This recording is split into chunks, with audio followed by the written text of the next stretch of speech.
Welcome to Mia Horror Stories. To make it easier on your eyes, this video plays against a black screen, so you can close your eyes, get comfortable, and let the story take over. But don't relax too much, the ending might just catch you off guard. Stay with me until the very last word.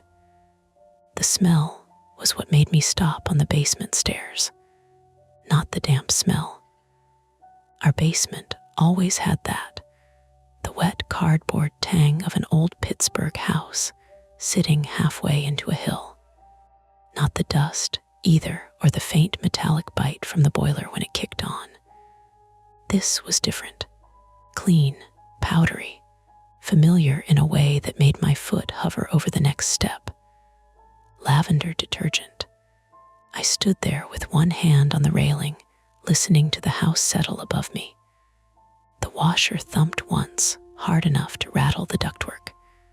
Somewhere behind the dryer, water ticked through a pipe in quick little clicks. Totally normal sounds. Saturday sounds.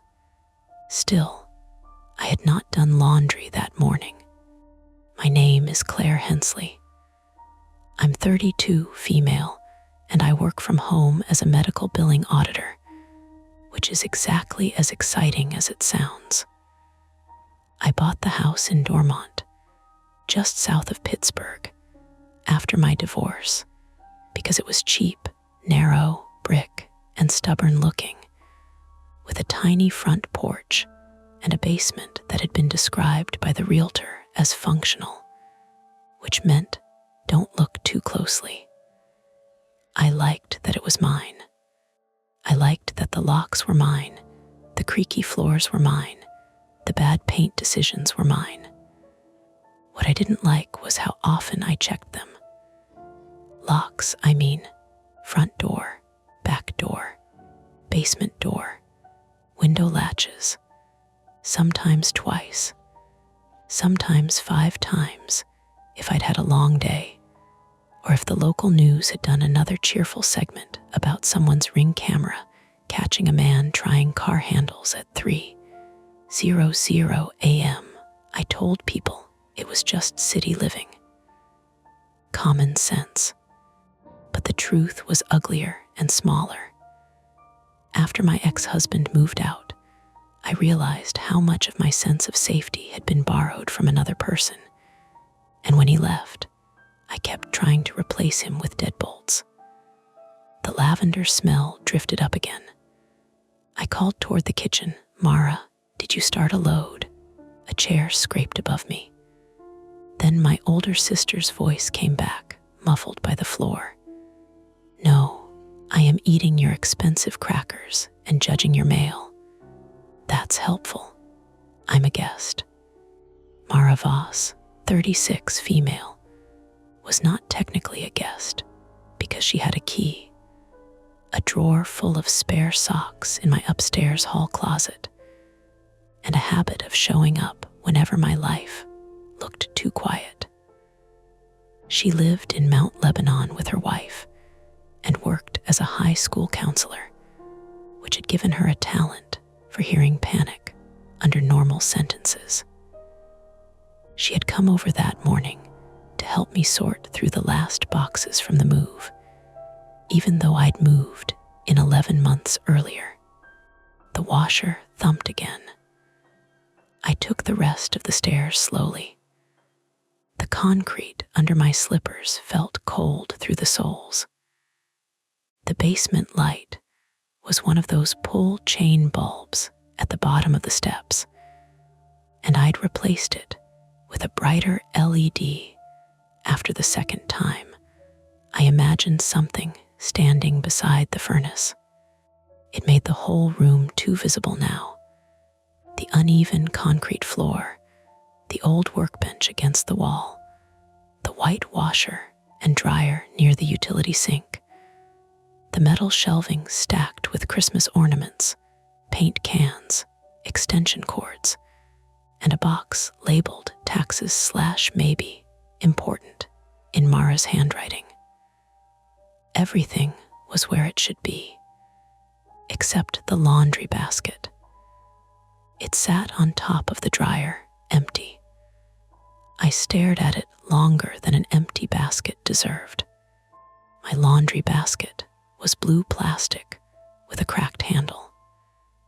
I kept it upstairs in my bedroom closet because the basement gave me the creeps, and I preferred to carry my clothes down in one rushed trip like a woman sprinting through enemy territory.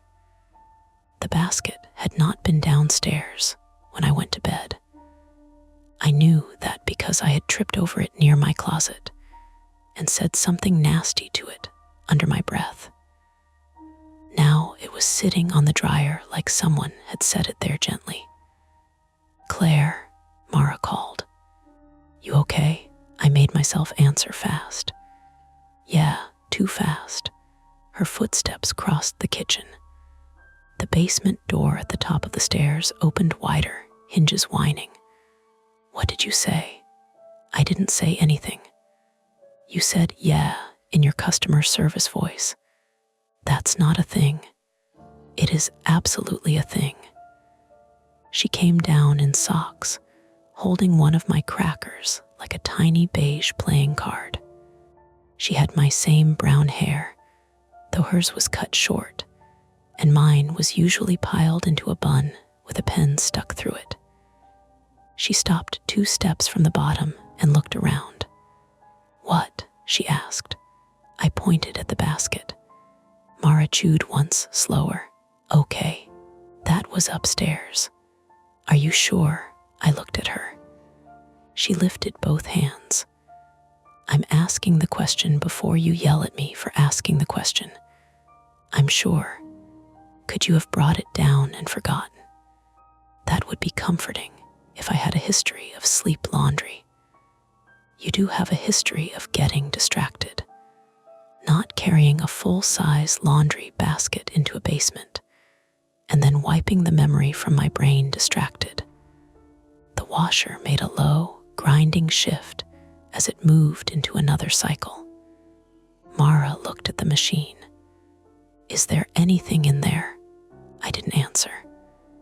The old fear moved around behind my ribs. Not dramatic, not sharp. More like a hand pushing furniture across a room somewhere inside me. I stepped forward and lifted the washer lid. Empty. No water, no clothes, no spinning drum. The sound had come from the pipes, or the house, or something else pretending to be the washer in that casual way old houses do, making noises that line up just closely enough with what you expect that your brain fills in the rest. Mara let out a small laugh through her nose. "Well, that's rude." I lowered the lid. The basket still moved. Maybe Nate grabbed it when he fixed the vent yesterday. Nate wasn't upstairs. You don't know that. I was here. You were on a 3-hour call with insurance people and said the phrase per policy language so many times I considered calling someone. That was fair. Nate Carver, 29 male, was my neighbor from 2 doors down.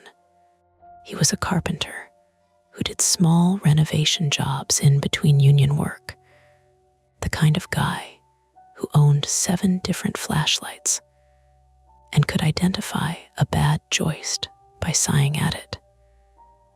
He'd come over Friday evening to look at my dryer vent because it kept popping loose from the wall.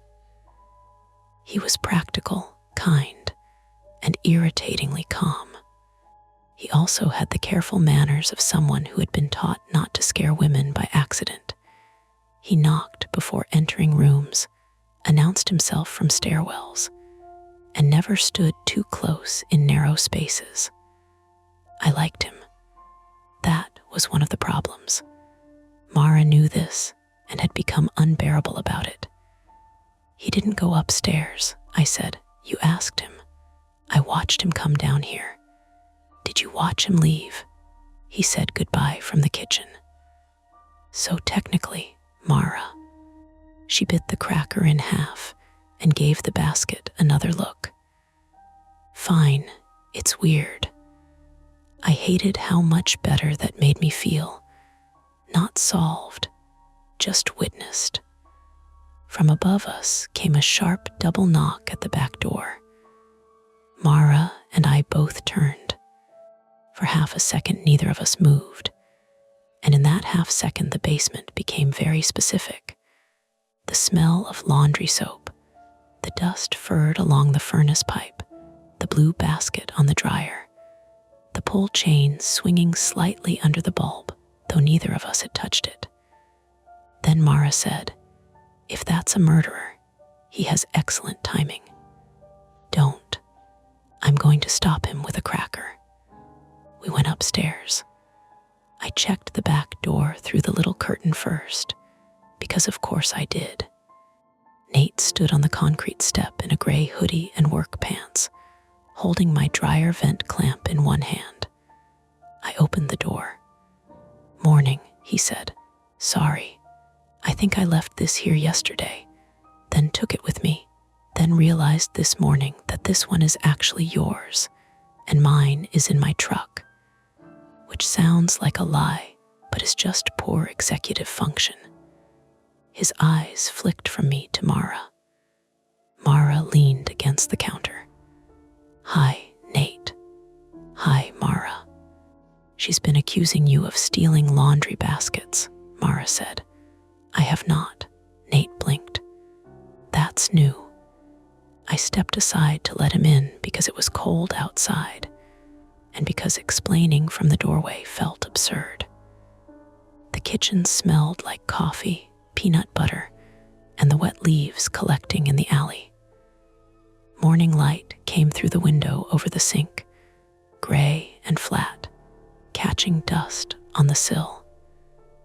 "My laundry basket is in the basement," I said. "It was upstairs last night." Nate looked at me carefully, not smiling. Okay, that was the thing about him. He didn't immediately make a joke when something mattered, even if it was small and embarrassing. "You didn't take it down yesterday?" I asked. "No, I didn't go upstairs." "See," I said to Mara. Mara shrugged with her whole face. Nate set the clamp on the counter. "Could someone else have been here?" "No," I answered too quickly again. He noticed. Mara noticed him noticing. I hated everyone. Nate rubbed at the back of his neck. "Do you want me to check the basement door? Maybe the latch is loose." "The outside one?" "Yeah, the Bilko doors." The house had those angled metal cellar doors on the side, painted dark green by some previous owner and rusting at the bottom. They opened to a short set of concrete steps that led directly into the basement. I kept them bolted from the inside, with a padlock on the outside for decoration more than security, because the hasp was old enough that a motivated raccoon could probably negotiate with it. "I checked them last night," I said. Mara said nothing. Nate nodded. "Let's check again." There was no judgment in it. That almost made it worse. The three of us went down together, Nate first this time. He pulled the chain light even though it was already on, then laughed under his breath when nothing changed. The basement looked less strange with 3 people in it. That's how fear cheats. Alone, every object has intent. With witnesses, everything becomes an item again. Basket, dryer, shelves, door. Nate crouched by the Bilko entrance and examined the interior bolt. He tugged it. It held. He ran his thumb along the frame where old paint had bubbled. "Bolt's fine," he said. "Weather stripping is bad, but that's not letting in a person." "Great," I said. "So the raccoons are still suspects." Mara smiled faintly. Nate stood and looked at the floor. "You do have some scuffing here." I followed his gaze. Near the workbench on the concrete were 3 pale drag marks in the dust. They weren't dramatic. They weren't footprints. They could have been from a box moved months ago, a broom, the old shop vac. But I knew that corner because I avoided it. The workbench had been left by the previous owner, bolted to the wall and covered with a pegboard backing. I had shoved paint cans under it and forgotten them there. The drag marks led toward the shelves, or from them. Mara crouched. Were those here yesterday? I don't know, I said, but I did know something close to knowing. I had swept the main stretch of basement 2 weeks earlier after a bag of cat litter split open, even though I didn't have a cat anymore. My cat, Penny, had died in February, and I still bought the wrong things at the grocery store sometimes. I remembered sweeping near the workbench because I'd found one of her old toy mice under there, gray with one felt ear missing. Those marks were newer than that. Nate stepped to the shelving unit beside the workbench. This move recently. It was a heavy metal rack with plastic bins and paint trays on it. One side sat a couple inches out from the wall, just enough to show a dark vertical seam behind it. At first, my brain refused to shape it into anything. Basement walls had seams. Old plaster cracked. Shadows did weird things. There were pipes, patched brick, panels, dead wires, abandoned things from people who owned the house before me, and probably also thought they were getting their lives together by buying storage bins.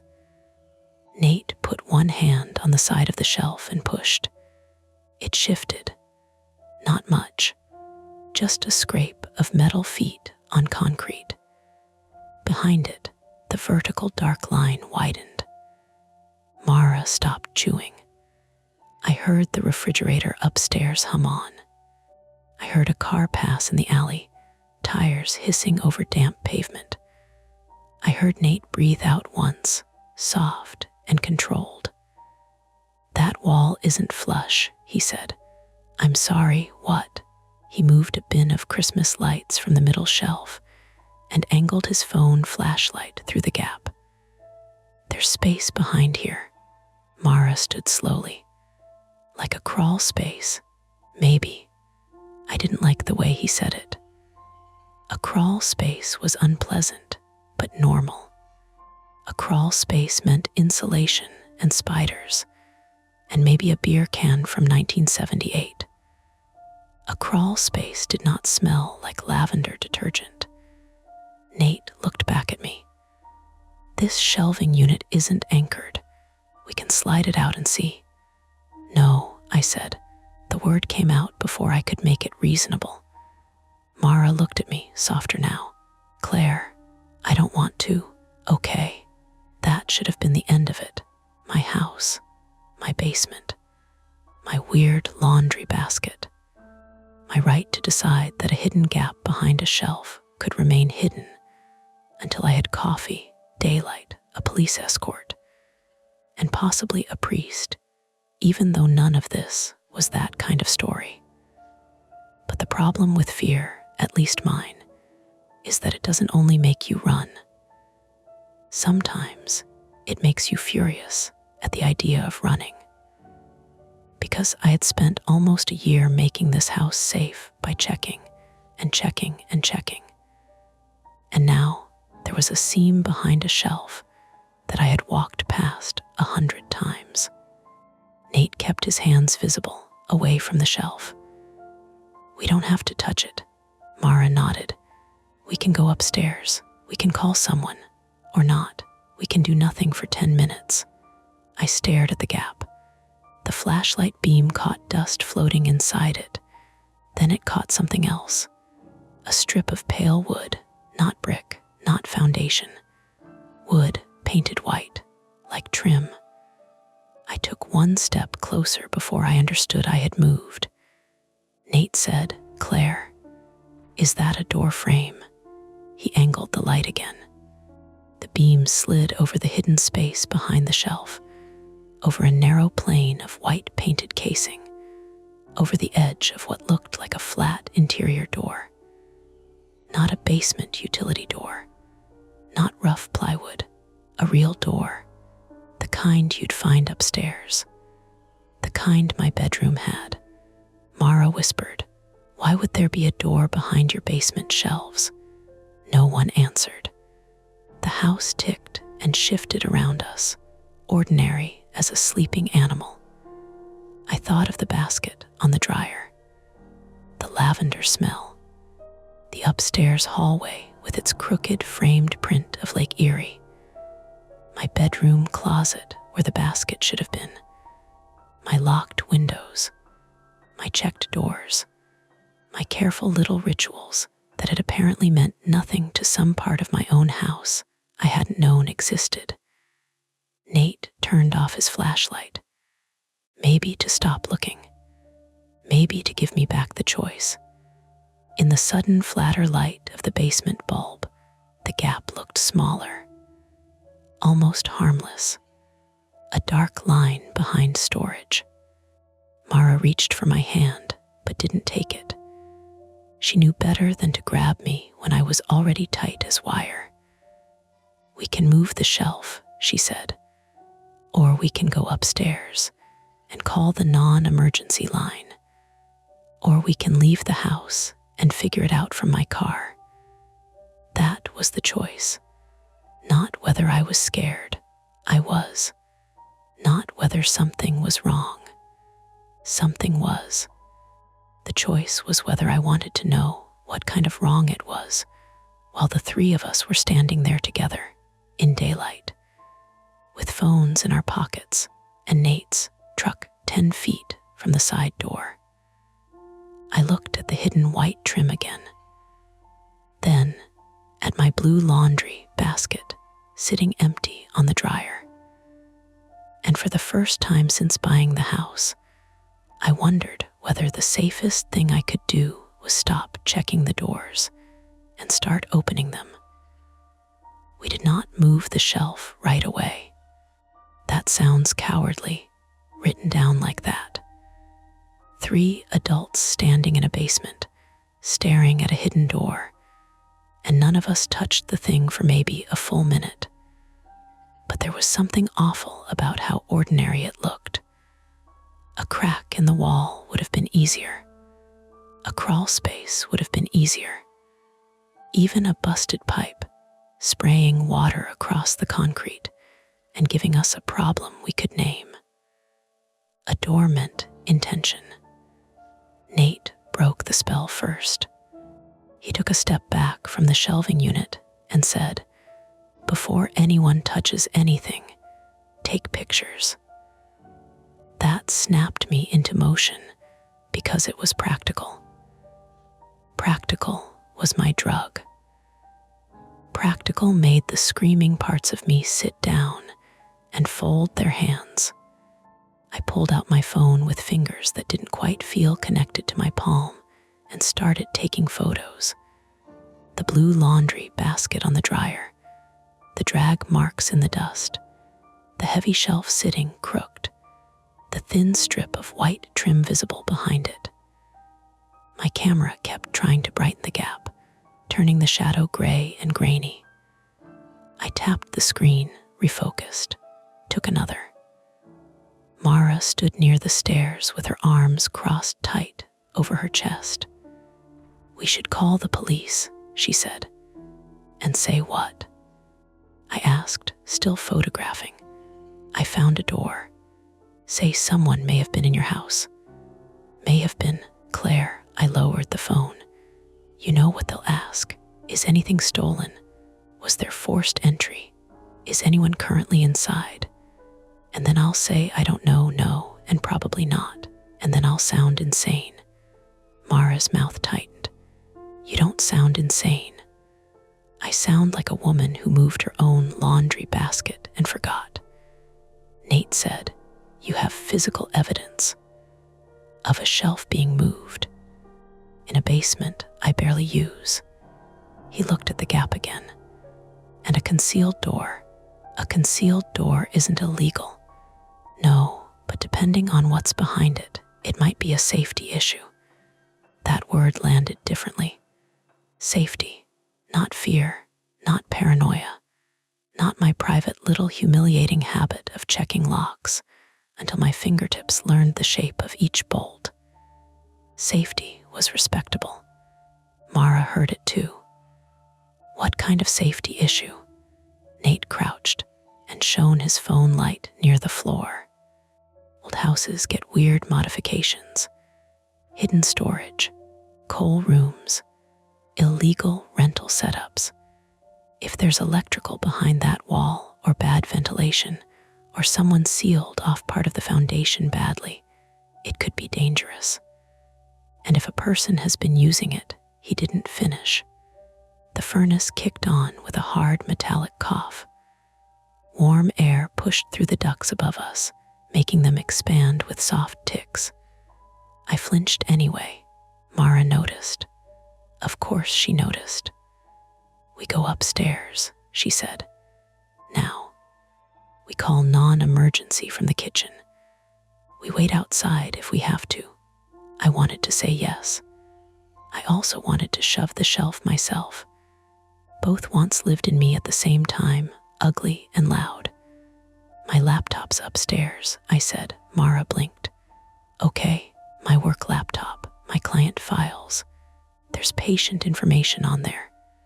Claire, what does that have to do with? If someone was upstairs, if someone got into my bedroom, they could have seen it, or taken pictures, or installed something. I don't know. The words came out faster as I said them, because each one created another door in my head. My bedroom, my desk, my Wi-Fi password taped inside a drawer like an idiot, the little black webcam I used for meetings, the fact that I slept with my phone charging on the nightstand, face up, screen glowing whenever a notification came through. Mara softened, but only a little. Then we call the police. And wait how long? An hour? 2. This is not a customer support ticket. I have a reporting deadline by noon if there's a data breach. My company policy says I have to notify compliance immediately if I suspect unauthorized access. Nate looked at me. Noon today. It's a 24-hour window from discovery. But if I sit on it and they find out, Claire, Mara cut in, this is your fear talking. The problem was, she was not wrong. After the divorce, after moving alone into a house with too many doors and too much quiet, I'd become very good at imagining consequences. Not movie consequences, real ones. Insurance claims denied because I used the wrong wording. Police reports going nowhere because I waited too long. Work audits that began with one innocent mistake and ended with my badge deactivated, my health insurance gone, my life shrunk down to a cardboard box of desk junk. My private flaw, if we're being honest, wasn't fear. It was control. I believed I could keep bad things from happening if I checked enough, documented enough, anticipated enough. I had built a little fence of habits around my life, and now something had walked through it without rattling the wire. Mara's phone buzzed. She glanced down. It's Alina. Alina Voss, 34, female, was Mara's wife, an emergency department nurse at UPMC Mercy, who had the rare gift of sounding calm while telling you that your situation was, in fact, bad. She was not in the basement with us physically, but Mara put her on speaker because Mara had decided this was no longer a three-person problem. "What's up?" Alina asked. Her voice came through tinny, with hospital noise behind it, distant beeps, someone laughing too loudly, a rolling cart with a bad wheel. Mara said Claire found a hidden door in her basement. There was a pause. Alina said, "I need more nouns." Mara explained fast. Laundry basket, smell, shelf, trim, possible door. She did not mention my panic about compliance, which I appreciated and resented. Alina listened without interrupting. Then she said, "Leave the house and call police non-emergency." Mara pointed at the phone like it had testified in court. I said, "What if someone is inside right now?" "Then definitely leave the house," Alina said. "What if they leave while we're outside? Let them. What if evidence gets disturbed? What if, Claire?" Alina's voice changed, still gentle but firmer, hospital voice. "You are trying to solve 6 future problems while standing next to one present problem. Present problem first. Is there any smell like gas, burning plastic, chemical fumes? No. Anyone hurt? No. Do you hear anyone behind the wall?" All 3 of us went still. The basement settled around that question. I listened. At first, there was only the furnace blowing through the vents in a low, steady rush. Then the tiny tick of water in the pipe. Then the refrigerator upstairs turning itself off, leaving a thinner quiet behind it. And then a sound. Not a voice, not a footstep. A small, soft slide, like fabric dragging across wood. Mara whispered, "Tell me somebody else heard that." Nate had already moved, putting himself between us and the shelf. Alina said, "What was that?" Nobody answered her. The sound came again, shorter this time, a whisper against the hidden side of the wall. My phone camera was still open. On the screen, the gap behind the shelving looked like a vertical mouth. Nate spoke quietly. "Upstairs, both of you." I hated the way my body obeyed before my pride did. Mara grabbed my wrist and pulled me toward the stairs. I stumbled once on the concrete lip, caught myself on the railing, and banged my shin hard enough that pain sparked up my leg. The ordinary hurt felt almost helpful. Proof I had edges. Proof this was happening in a body and not just in my head. At the top of the stairs, Mara slammed the basement door and twisted the old brass lock. "It doesn't lock from this side," I said. "What? It's a privacy latch. It keeps the door from swinging open. It doesn't actually lock." Mara stared at the knob like it had betrayed her personally. Nate came up last, not running, which somehow made it worse. He shut the basement door again, quieter this time, then pushed a kitchen chair under the knob. "That won't hold against much," he said, "but it'll make noise." Alina's voice still came from Mara's phone. "Are you out?" "Kitchen," Mara said. "Back door right here. Leave."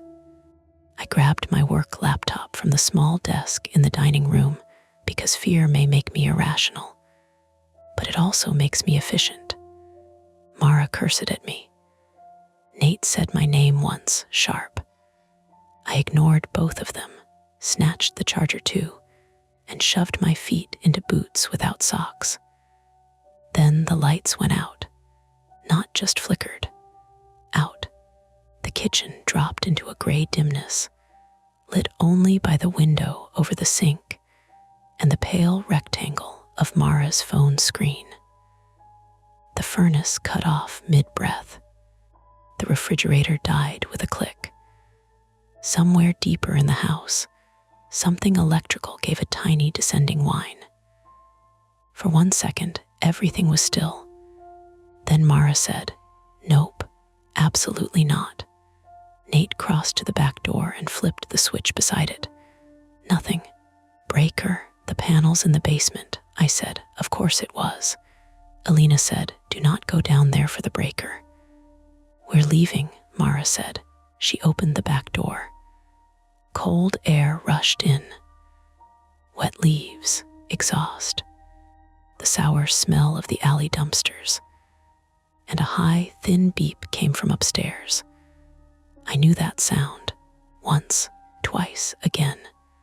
My bedroom smoke detector. "No," I said. Mara turned to me. "What?" The beep came again, urgent and evenly spaced. Not the dying battery chirp. Alarm pattern. Nate looked toward the ceiling. "You have smoke. I don't know." "Claire," Mara said, already seeing the direction of my face. "We are not going upstairs." "My bedroom." "No. My laptop dock is up there." "The surge protector." "The space heater."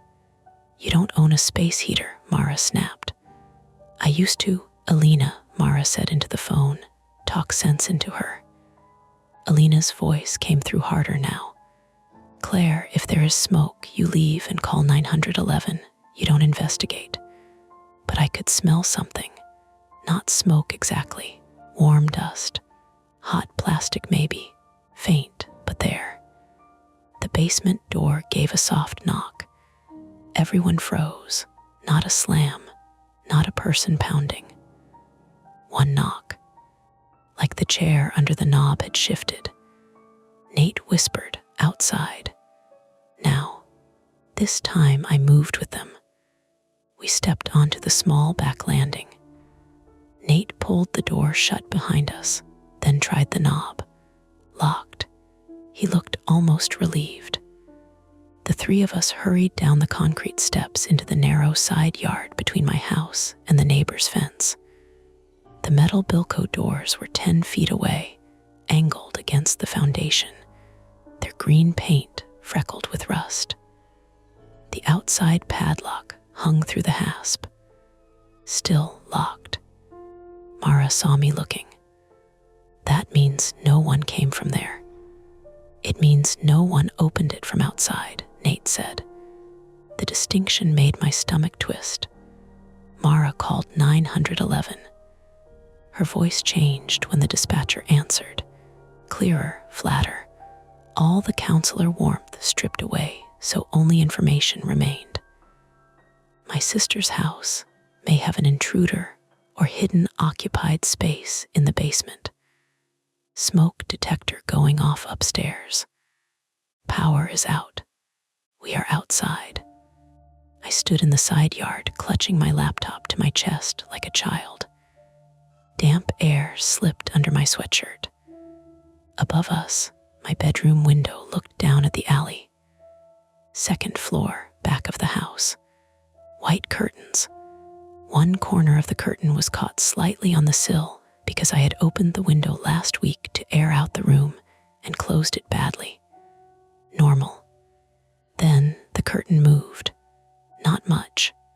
Just enough to lift away from the glass and fall back. I stared.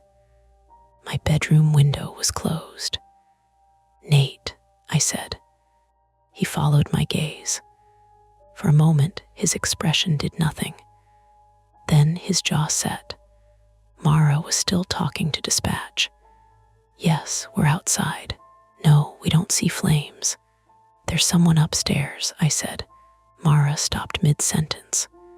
The curtain moved again. This time a hand appeared between the panels, pale, adult-sized, pressed briefly against the glass, then gone. Mara said into the phone, "We see movement in the upstairs bedroom." The dispatcher's voice became a tiny, rapid murmur I couldn't make out. My knees felt loose, not weak exactly. Loose, like the bolts had been backed out.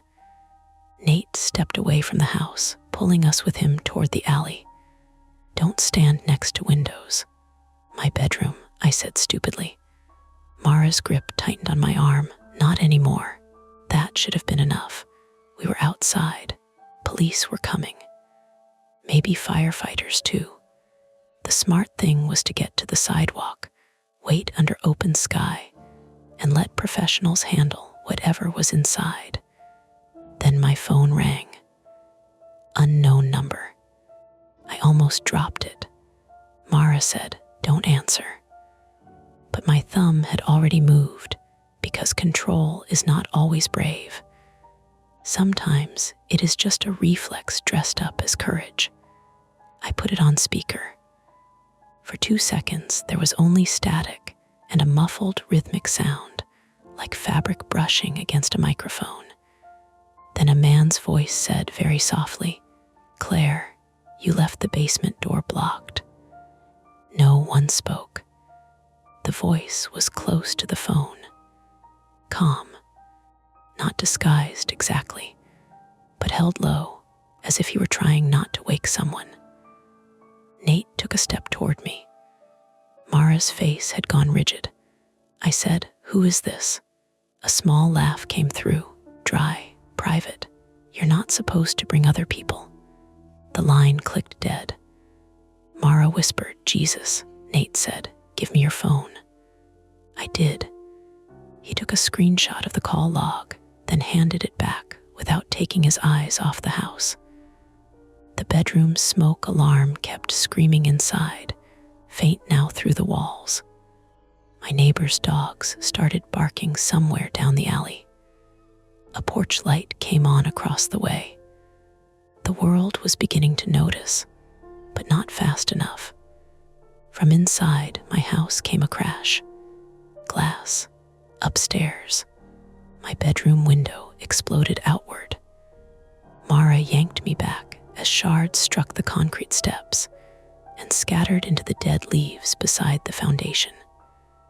Something black and rectangular followed, tumbling end over end, hitting the ground near the Bilco doors with a crack. My laptop dock, the one from my bedroom desk. Then another object dropped, a small framed photo of me and Mara from a trip to Presque Isle years ago, the glass already broken, our faces spiderwebbed by cracks. Mara made a sound I had never heard from her before. Nate grabbed both of us and shoved us farther toward the alley gate. Move. But I couldn't stop looking at the broken window. A shape stood behind the torn curtains, not fully visible, just a shoulder, part of a head, dark clothing against the dim interior. Then it raised one hand, not waving, showing us something, a phone, my old phone, the one I kept in my nightstand drawer because I had never gotten around to recycling it. The screen lit up in the figure's hand. A second later, my current phone buzzed with a text from my own old number. "Don't call them off. Send Nate down first." Mara read it over my shoulder and said, "What does that mean?"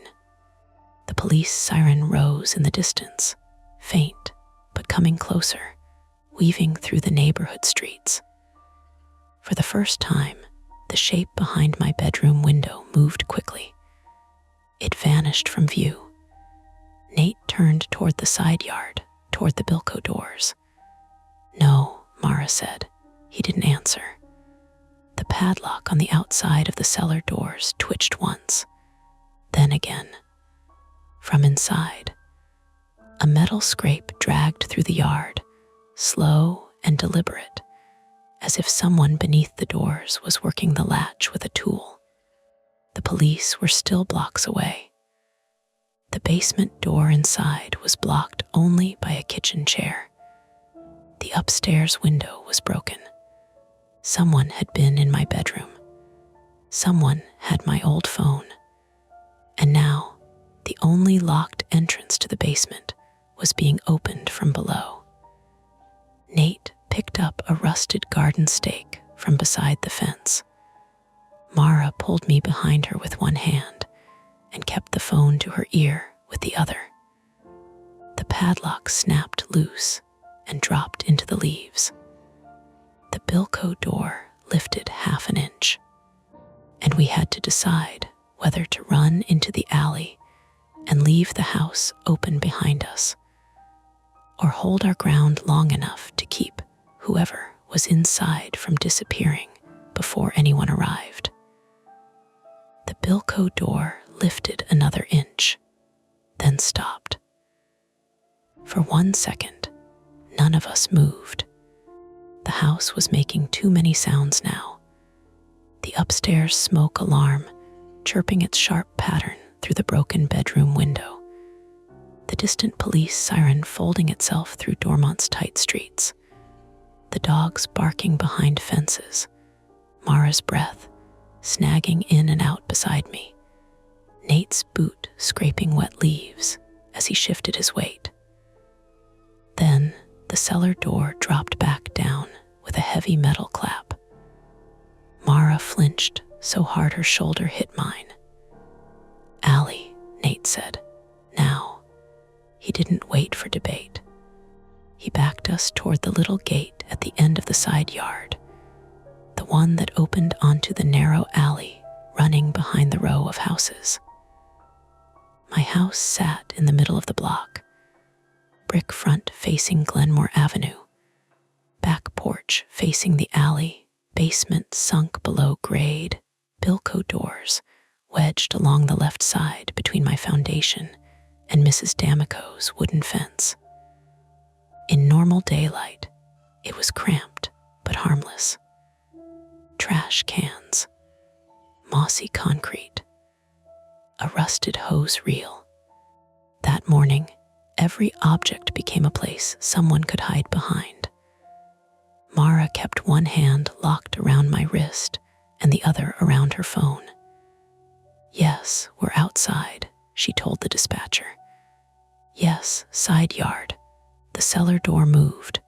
The bedroom window is broken. No, we are not going back inside." The dispatcher's voice buzzed too low for me to make out. Nate reached the gate and shoved it. It didn't open. He shoved harder. The latch rattled, but the gate stayed shut. "No," I said, because it came out before anything useful could. Nate bent close. "It's wired." "What?" He pulled back, and I saw it. A loop of dark cable twisted around the gate latch, and the fence post threaded tight. Not a chain, not a lock, something thinner and uglier in its simplicity. Coaxial cable.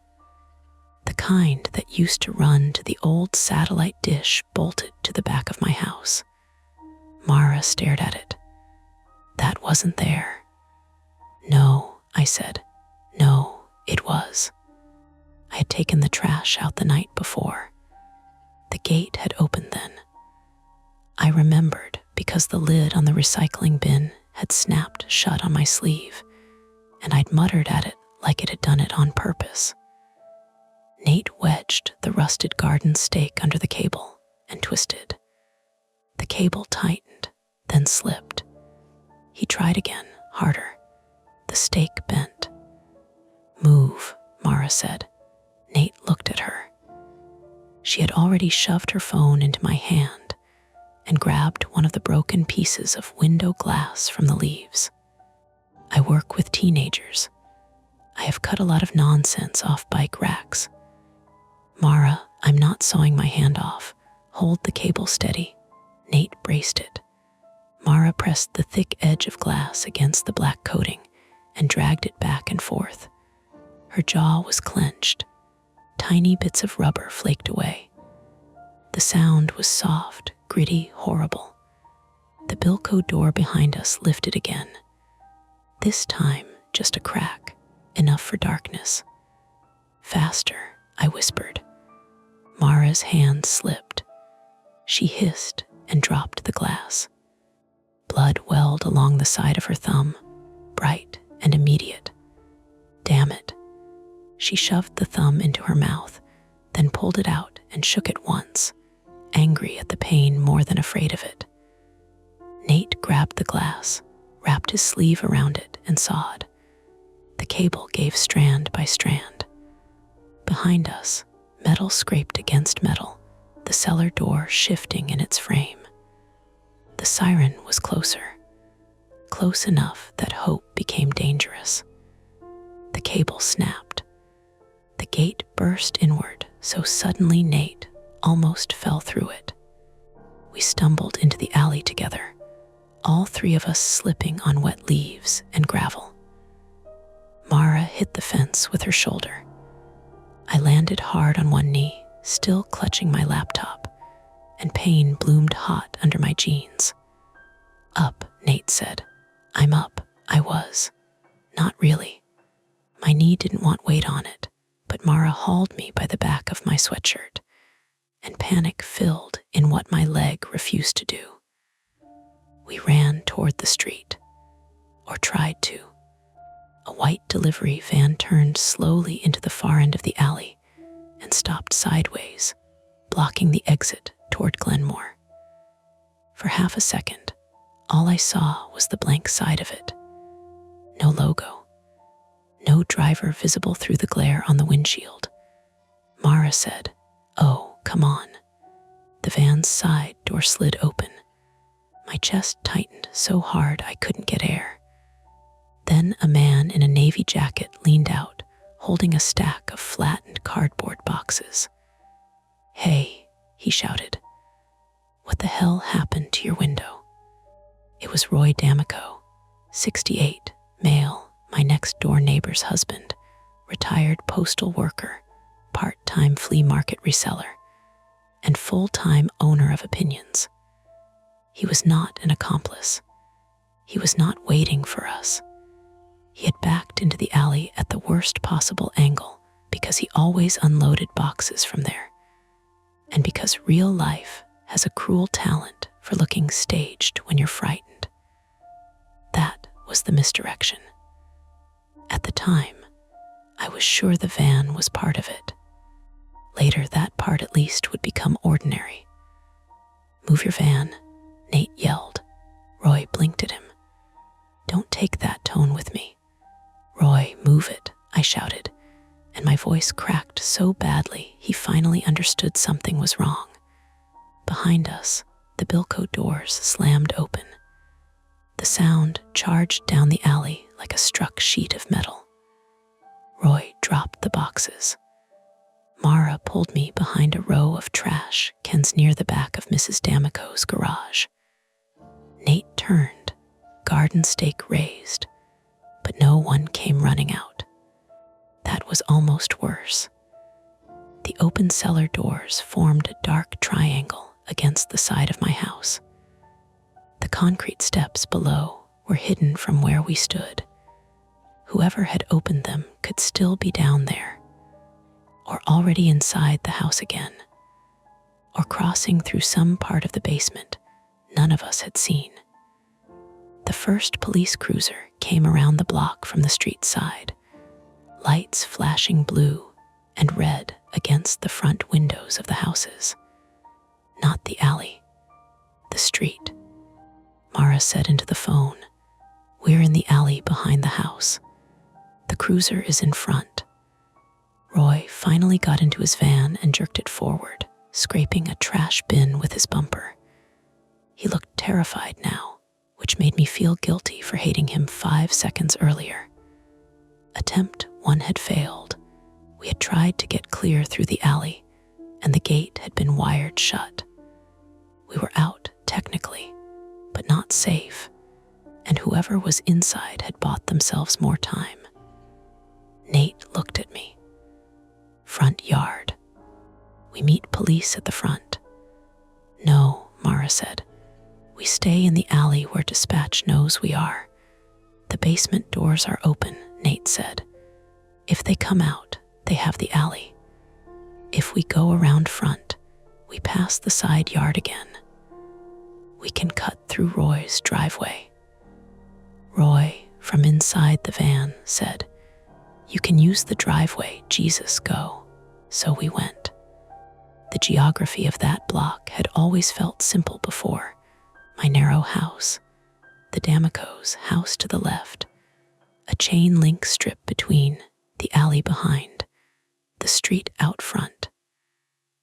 Now it felt like a trap someone had measured with a tape line. Every path was too narrow. Every turn gave up sight of another. We cut behind Roy's garage, through his small paved parking pad, then along the side of his house toward the sidewalk. My niece screamed with each step. Mara's thumb was still bleeding, drops marking the sleeve of her coat. Nate kept looking behind us, then up at my broken bedroom window. At the front of my house, Officer Daniel Price, 41, male, and Officer Lena Hart, 38, female, had just stepped out of a Dormont police cruiser. Price was broad-shouldered, with a shaved head, and the tired, squinting look of someone who had been interrupted halfway through gas station coffee. Hart was smaller, sharp-eyed, with her hand resting near her radio as she scanned the front porch, windows, and side path in one practice sweep. Mara reached them first. "That's my sister's house. Someone is inside. Back bedroom window is broken. Basement doors are open on the alley side." Officer Hart looked at me. "Homeowner," I nodded. "Anyone else supposed to be inside?" "No." "Any weapons in the house?" "No." Then I remembered. Kitchen knives, tools in the basement, maybe a box cutter in my desk. Price spoke into his radio, requesting backup and fire for the smoke alarm. Hart asked for my keys. I handed them over with shaking fingers. "Do not go inside," she said. "We weren't planning to," Mara said, which was a lie, but a kind one. The officers approached the front door. That was attempt 2. Let the police secure the house. It should have worked. Price unlocked the door, pushed it open, and called inside. "Dormont Police. If anyone is inside, make yourself known." No answer. The smoke alarm kept screaming upstairs.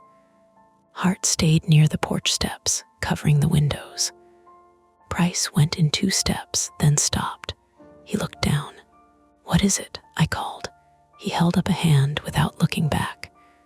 Then the alarm inside changed. Not the smoke detector, my security system. A voice from the little keypad by the front door began blaring, "Front door open. Front door open. Front door open." Over and over. I had installed the cheap system myself. Door sensors, 2 window sensors, a motion camera in the living room that I rarely turned on because it made me feel watched by my own furniture. The keypad voice was usually annoying. Now it sounded like someone mocking us with my own precautions. Price stepped back onto the porch. "Your alarm company call you." "My system isn't monitored," I said. "It just alerts my phone." My phone buzzed immediately. Motion detected, living room. Then another. Motion detected, basement. Then another. Motion detected, bedroom. 3 alerts within 2 seconds. "That's not possible," I said. Hart looked at me. "Why not? I only have 1 camera, living room. I don't have cameras in the basement or bedroom." The phone buzzed again. Motion detected, replica bedroom. I stopped breathing. Mara read the notification over my shoulder. Replica. I didn't name anything that. Nate's face changed. "Someone added a device to your system." Hart took the phone from my trembling hand, with permission I barely remember giving. "When did you last change your password?" I hated that question for how normal it was. "I don't know. Maybe when I installed it." "When was that?" "March. Does anyone else have access?" "No." Mara's eyes flicked toward me. "Did Mark Hensley, 35, male, my ex-husband, was not there, but his name walked into the yard like a fourth threat. Mark was an accountant in Cleveland now, at least as far as I knew, and he had never hit me, never threatened me, never done the obvious things that make other people comfortable calling a marriage bad. His cruelty had been smaller and cleaner. Corrections, doubts, passwords he insisted we share because married people don't hide things. The habit of making me prove I remembered events correctly. I said no, but I didn't say it fast enough. Mara saw that too. Officer Hart asked, "Mark who?" "My ex-husband," I said. "He doesn't live here. He's in Ohio." Price came off the porch, speaking into his radio again. "We need additional units. Possible unauthorized surveillance and unknown subject inside." From inside the house, something heavy hit the floor, directly above the porch. My bedroom. Everyone looked up. The broken back window wasn't visible from the front, but I could picture the room anyway. Bed against the right wall, desk under the window, dresser opposite, closet door beside the bathroom. I could picture it so clearly that when the upstairs front window curtain shifted, my mind tried to reject it. That was not my bedroom window. My bedroom was at the back. The front upstairs room was empty storage. The curtain moved again, except there was no curtain in that room. I had not put one up yet. A pale fabric panel hung inside the glass, swaying slightly. Same color as my bedroom curtains. Nate said very quietly, "Claire, I know. The replica wasn't just behind the basement door. Or maybe the house had sightlines into places we didn't understand yet." Hart ordered us across the street. We obeyed this time. My knee had stiffened, and I half limped, half hopped, with Mara supporting me under one arm. Her cut thumb had left a smear of blood on my sleeve. Across Glenmore Avenue, neighbors had gathered in the cautious semicircle people form when they want to watch danger without admitting it. Roy stood near his van, pale and holding one flattened cardboard box like a shield. Mrs. D'Amico, 71, female, stood in a robe and sneakers, whispering prayers in Italian under her breath. Fire sirens approached from the other direction. Then my phone, still in Officer Hart's hand, rang again. Unknown number. Hart answered it on speaker this time. "This is Officer Hart with Dormont Police." The line crackled. Then the same low male voice said, "She shouldn't have shown you the door." Hart's expression did not change. "Who am I speaking with?" A pause.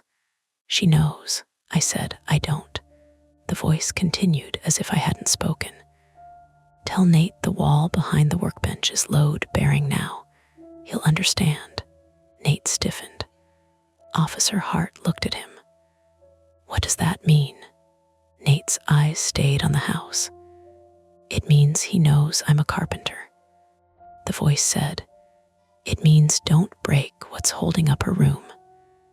Then the line went dead again. A firefighter shouted from the end of the block. The fire engine pulled in behind the police cruiser, lights washing red across wet pavement and brick. For a moment, the arrival of more people felt like rescue.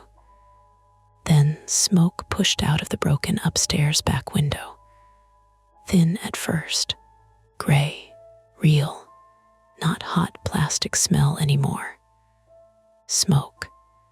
The firefighters moved fast, pulling gear, asking questions, mapping entry points. Officer Price warned them about the unknown subject. Hart kept us back.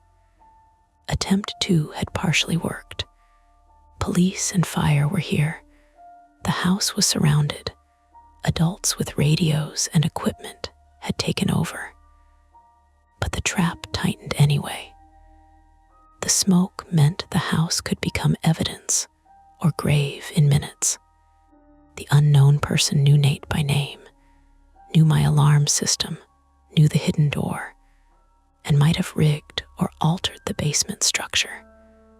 Then my phone buzzed again in Hart's hand. Not a call.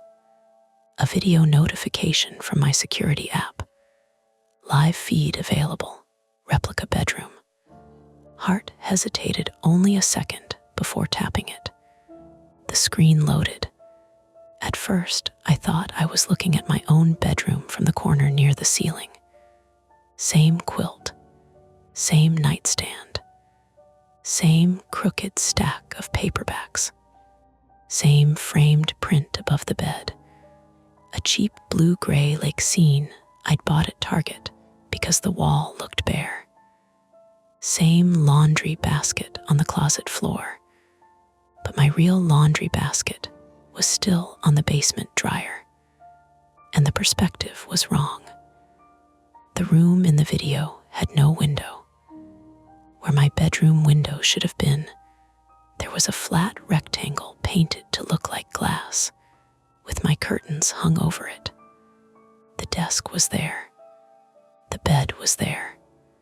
Even the little water ring on my nightstand was there, copied in darker paint or stain. An exact replica in my basement.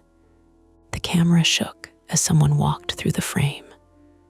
Only their torso appeared, dark hoodie, gloved hands, something metallic clipped at the belt. They placed an object on the replica bed. My current house keys. The ones I had handed to Officer Hart minutes earlier. Hart looked down at her belt. Her key ring was gone. For the first time, her professionalism cracked. Just slightly. "Price," she snapped. "Check your pockets." Officer Price patted himself down and swore. The front door stood open behind him. The person inside had gotten close enough to take the keys from a police officer, or someone else had. Then the live feed tilted upward toward the replica ceiling.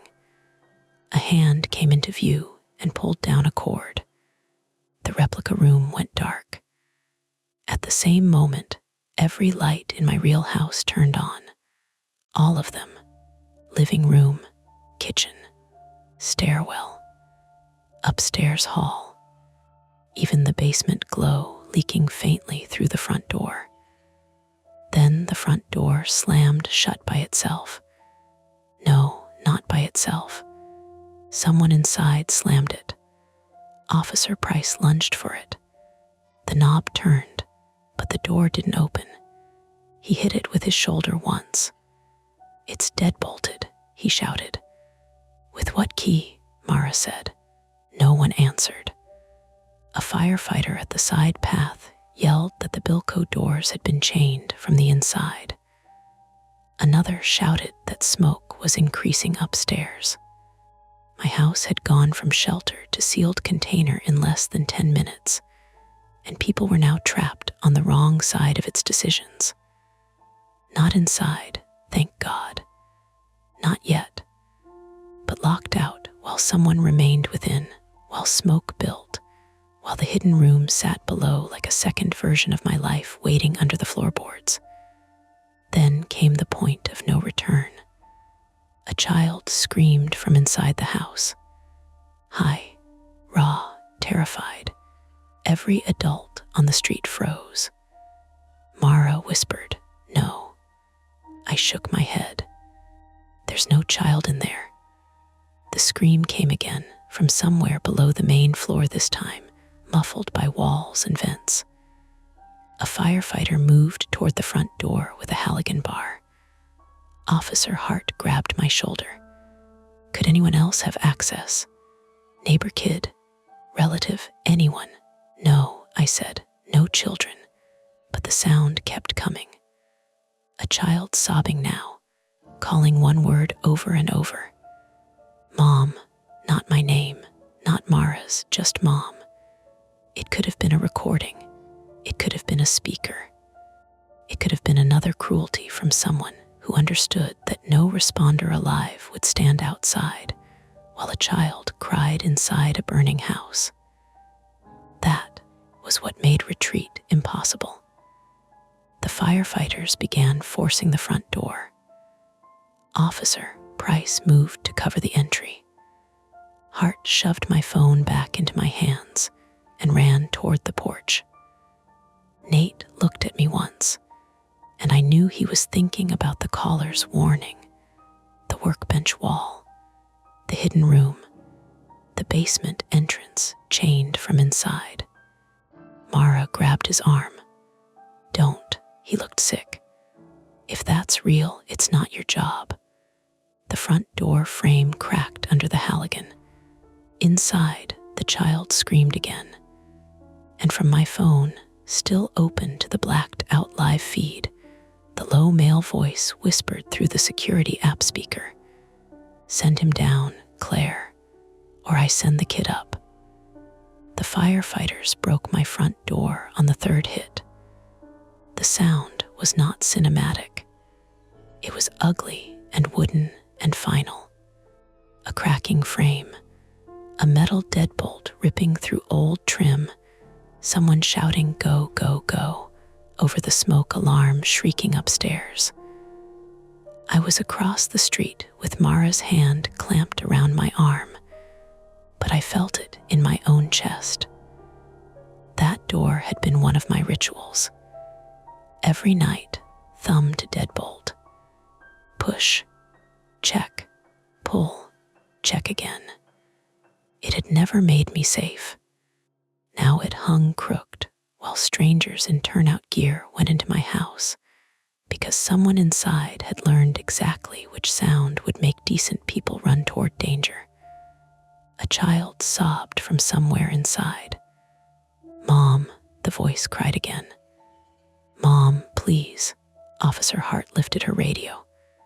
Possible juvenile inside. Unknown location. Subject may be using audio devices. Use caution. "Audio devices," I said. She looked back once. "You said no child belongs there." "No child belongs there." The words shook on the way out.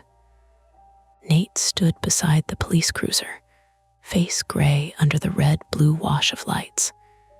He had not moved since the voice from my security app whispered its instruction. "Send him down." Mara kept staring at him as if she could pin him to the pavement by will alone. "No," she said again, though nobody had asked. Nate swallowed. "That wall behind the workbench." "I don't care about the wall," Mara snapped. "I do," he said. "If he rigged something. If firefighters go tearing through, you are not a firefighter." "No," Nate said. "I'm the person he asked for." That made everything worse because it was true. Officer Price emerged onto the porch, coughing once into his sleeve. Light smoke upstairs, no visible flames yet. Bedroom smoke detector active. Forced front entry.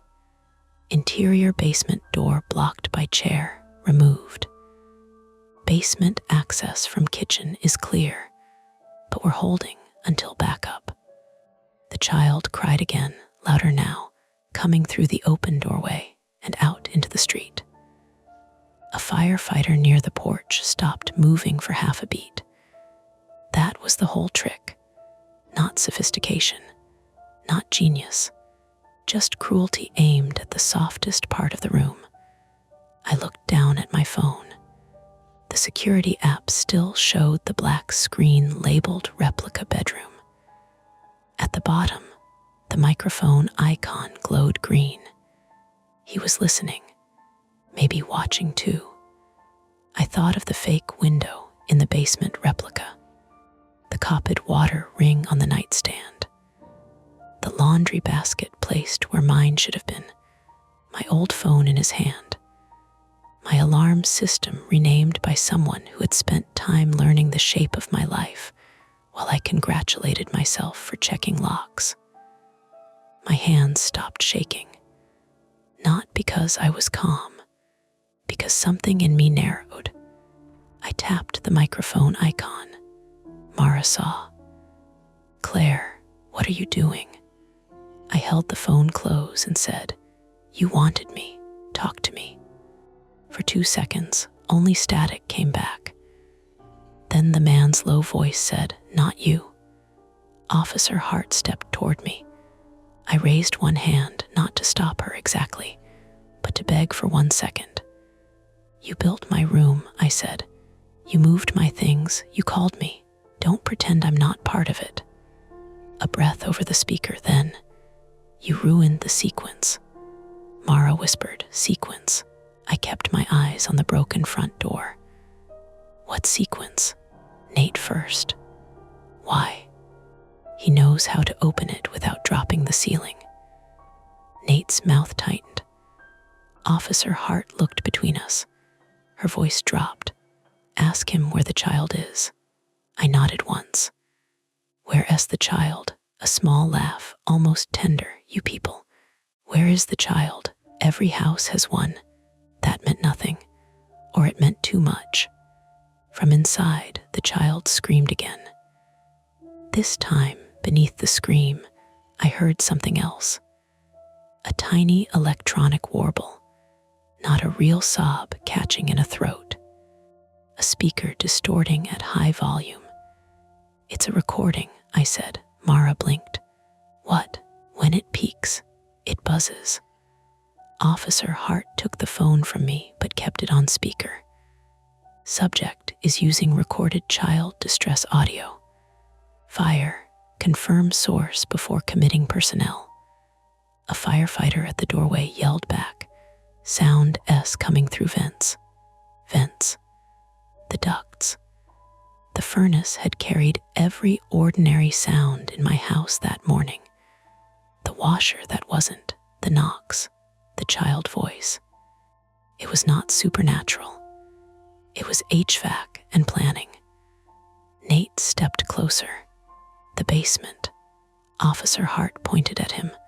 "You stay here." He looked at her. "If there's a room built behind that wall and he's altered support around the workbench, your people can get hurt opening it blind. And you can get killed helping him. Then cuff me to the porch after I explain what to look for." Mara made a furious sound. "Nate."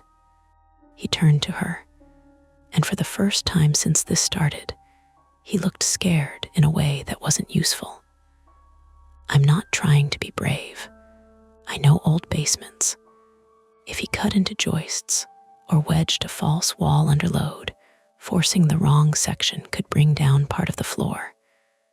Claire's bedroom is above that back corner, right?" I nodded. "Roughly over the workbench." "Yes." The caller's voice came through the phone, amused. "Good." Officer Hart muted the app. The sudden loss of his breathing felt like a door closing. She spoke quickly to Price and the fire captain, a stocky woman named Captain Denise Alvarez, 46, female, whose helmet brim was streaked with soot from some previous call. Alvarez listened to Nate for 15 seconds, then cut him off. "Can you identify the risk from the stairs without entering the room?"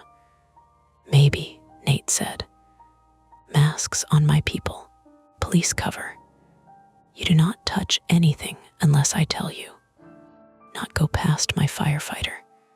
If I say out, you leave." Mara said, "Absolutely not." Captain Alvarez looked at her. "Ma'am, I don't love it either." That was how Nate ended up going back into my house. Not alone, not like the intruder wanted. Officer Price went in behind him. 2 firefighters went ahead with air packs and tools. Officer Hart stayed with me and Mara at the curb, one hand on her radio, my phone still in her other hand. Mara's face had gone empty with restraint. "I'm sorry," I said. "She didn't look at me." For what? I don't know. That's the problem, isn't it? Inside the house, the child recording cut off mid-sob. Then the security app unmuted itself. Not by Hart, by him. Claire, the man said. Officer Hart tried to tap it off. The app froze. He kept talking. You ever notice people only believe you when a man confirms the shape of the room? Mara stared at the phone. Who is this? He ignored her.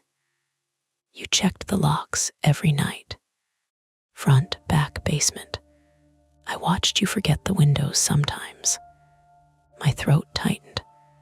Officer Hart's eyes flicked to me, not accusing, calculating. You watched from where? I asked. Close, through cameras. Sometimes. Through the fake room. He breathed in, slow, pleased. I had given him the phrase, fake room. He liked hearing me name it. A crash came from inside the house. Then shouting. Officer Hart's radio erupted. Basement. Movement behind concealed door. Audio device located in duct. Still active. The child sobbing returned, but warped now, slowed down for a second before snapping back to normal speed. Misdirection stripped naked. A speaker, a duct, a monster with batteries. Mara laughed once, harsh and humorless, then clapped a hand over her mouth. The app voice said, she laughs when she's scared. Mara went still. That was when I understood he had not only watched me, he had watched us. Inside, another shout. Hands, show me your hands. Then a hard impact. A man yelled, not Price, not Nate. The sound tore through the open front doorway and down the street. I ran. Mara grabbed for me and missed because my injured knee buckled and pitched me forward, not away. Pain ripped up my leg. I hit the pavement on both palms, skin scraping open. Officer Hart caught the back of my sweatshirt before I could get fully upright. No, she said, he's in there. That is why you stay out. You don't know the basement. I don't need you adding another body. Another body. The phrase did what fear hadn't. It stopped me. For 10 seconds, we heard almost nothing but radios and the smoke alarm. Then Nate appeared in the doorway, coughing, one hand pressed to his forehead. Blood ran between his fingers. Mara made a small broken noise and sprinted to him before Hart could stop her. Nate staggered onto the porch. Price came behind him, breathing hard, dragging a man by the back of a black hoodie. The man fought like he had practiced only in his imagination. Wild elbows, twisting shoulders. No clean strength, just panic and hate. Officer Price drove him down against the porch boards. A firefighter helped pin his legs. Hart ran in, cuffed one wrist, then the other. The man turned his face toward me. I knew him. Not well. That made it worse. Evan Rusk, 42 male, was the quiet handyman who had worked for the previous owner and later left a flyer in my mailbox, offering small repairs, cleanouts, cameras, locks. I had spoken to him twice. Once when I first moved in, and he appeared at the fence to tell me the basement got damp after heavy rain. Once when he offered to haul away the old workbench, and I said no, because paying people to remove things felt extravagant at the time. He had pale stubble, a thin mouth, and blood on his upper lip where someone had hit him or he'd hit the floor. He smiled at me, not wide, not dramatic, a little exhausted smile, like we were both late to the same appointment. Your room's better downstairs, he said. Mara lunged so suddenly Price shouted. Nate caught her around the waist, then winced and almost fell with her. His forehead was bleeding from a cut near his hairline, and his right sleeve was torn at the elbow. "Don't," he rasped. "Don't give him that." Captain Alvarez came out behind them. Fire S contained. Small burn pile in upstairs bedroom. Clothes, papers, maybe electrical cord. We need EMS. Small burn pile. My room, my real room. I looked at Evan. "Why?" He blinked slowly, as if the question disappointed him. "Because you left it empty too often." That answer did not explain anything. Or it explained the wrong kind of everything. Officer Hart hauled him upright with Price's help. "And Rusk, you're under arrest. Keep talking if you want to make this easier for the report." Evan's eyes stayed on me. I kept it right. "What does that mean?" I asked. "After Mark ruined it, the street seemed to tilt." Mara whispered, "Mark." Evan smiled again, smaller. He didn't understand the room. Officer Hart pushed him toward the cruiser. "Enough." "No," I said. "No, what does that mean?" Evan twisted once, trying to look back at my house. He paid for cameras, not craftsmanship. Then Hart bent his head and put him into the back of the cruiser. There it was, a resolution, but not relief. Mark, cameras, craftsmanship. Words that opened new doors after the worst one had finally produced a man in handcuffs. Nate sat down hard on the porch steps. Mara knelt in front of him, pressing a clean part of her sleeve to his forehead. "What happened?" she asked. He closed his eyes. He had the shelf rigged, fishing line. Pulled it when we opened the workbench panel. Tool rack came down, caught me here. "Did he hit you?" "Not really." I slipped, trying not to step on the line. Captain Alvarez added, "Concealed space behind the workbench. Finished room beyond." Subject was inside the wall cavity, not the replica room when we entered. He used the ducts for sound. Had at least 2 phones, battery pack, cheap cameras. More hazards inside. "Hazards?" I asked. "Open wiring," she said. "Cut studs. Some kind of brace under the floor joists that I don't like. Nobody goes down there until the building inspector sees it." Nate opened his eyes. "I told you." Mara pressed harder on his cut.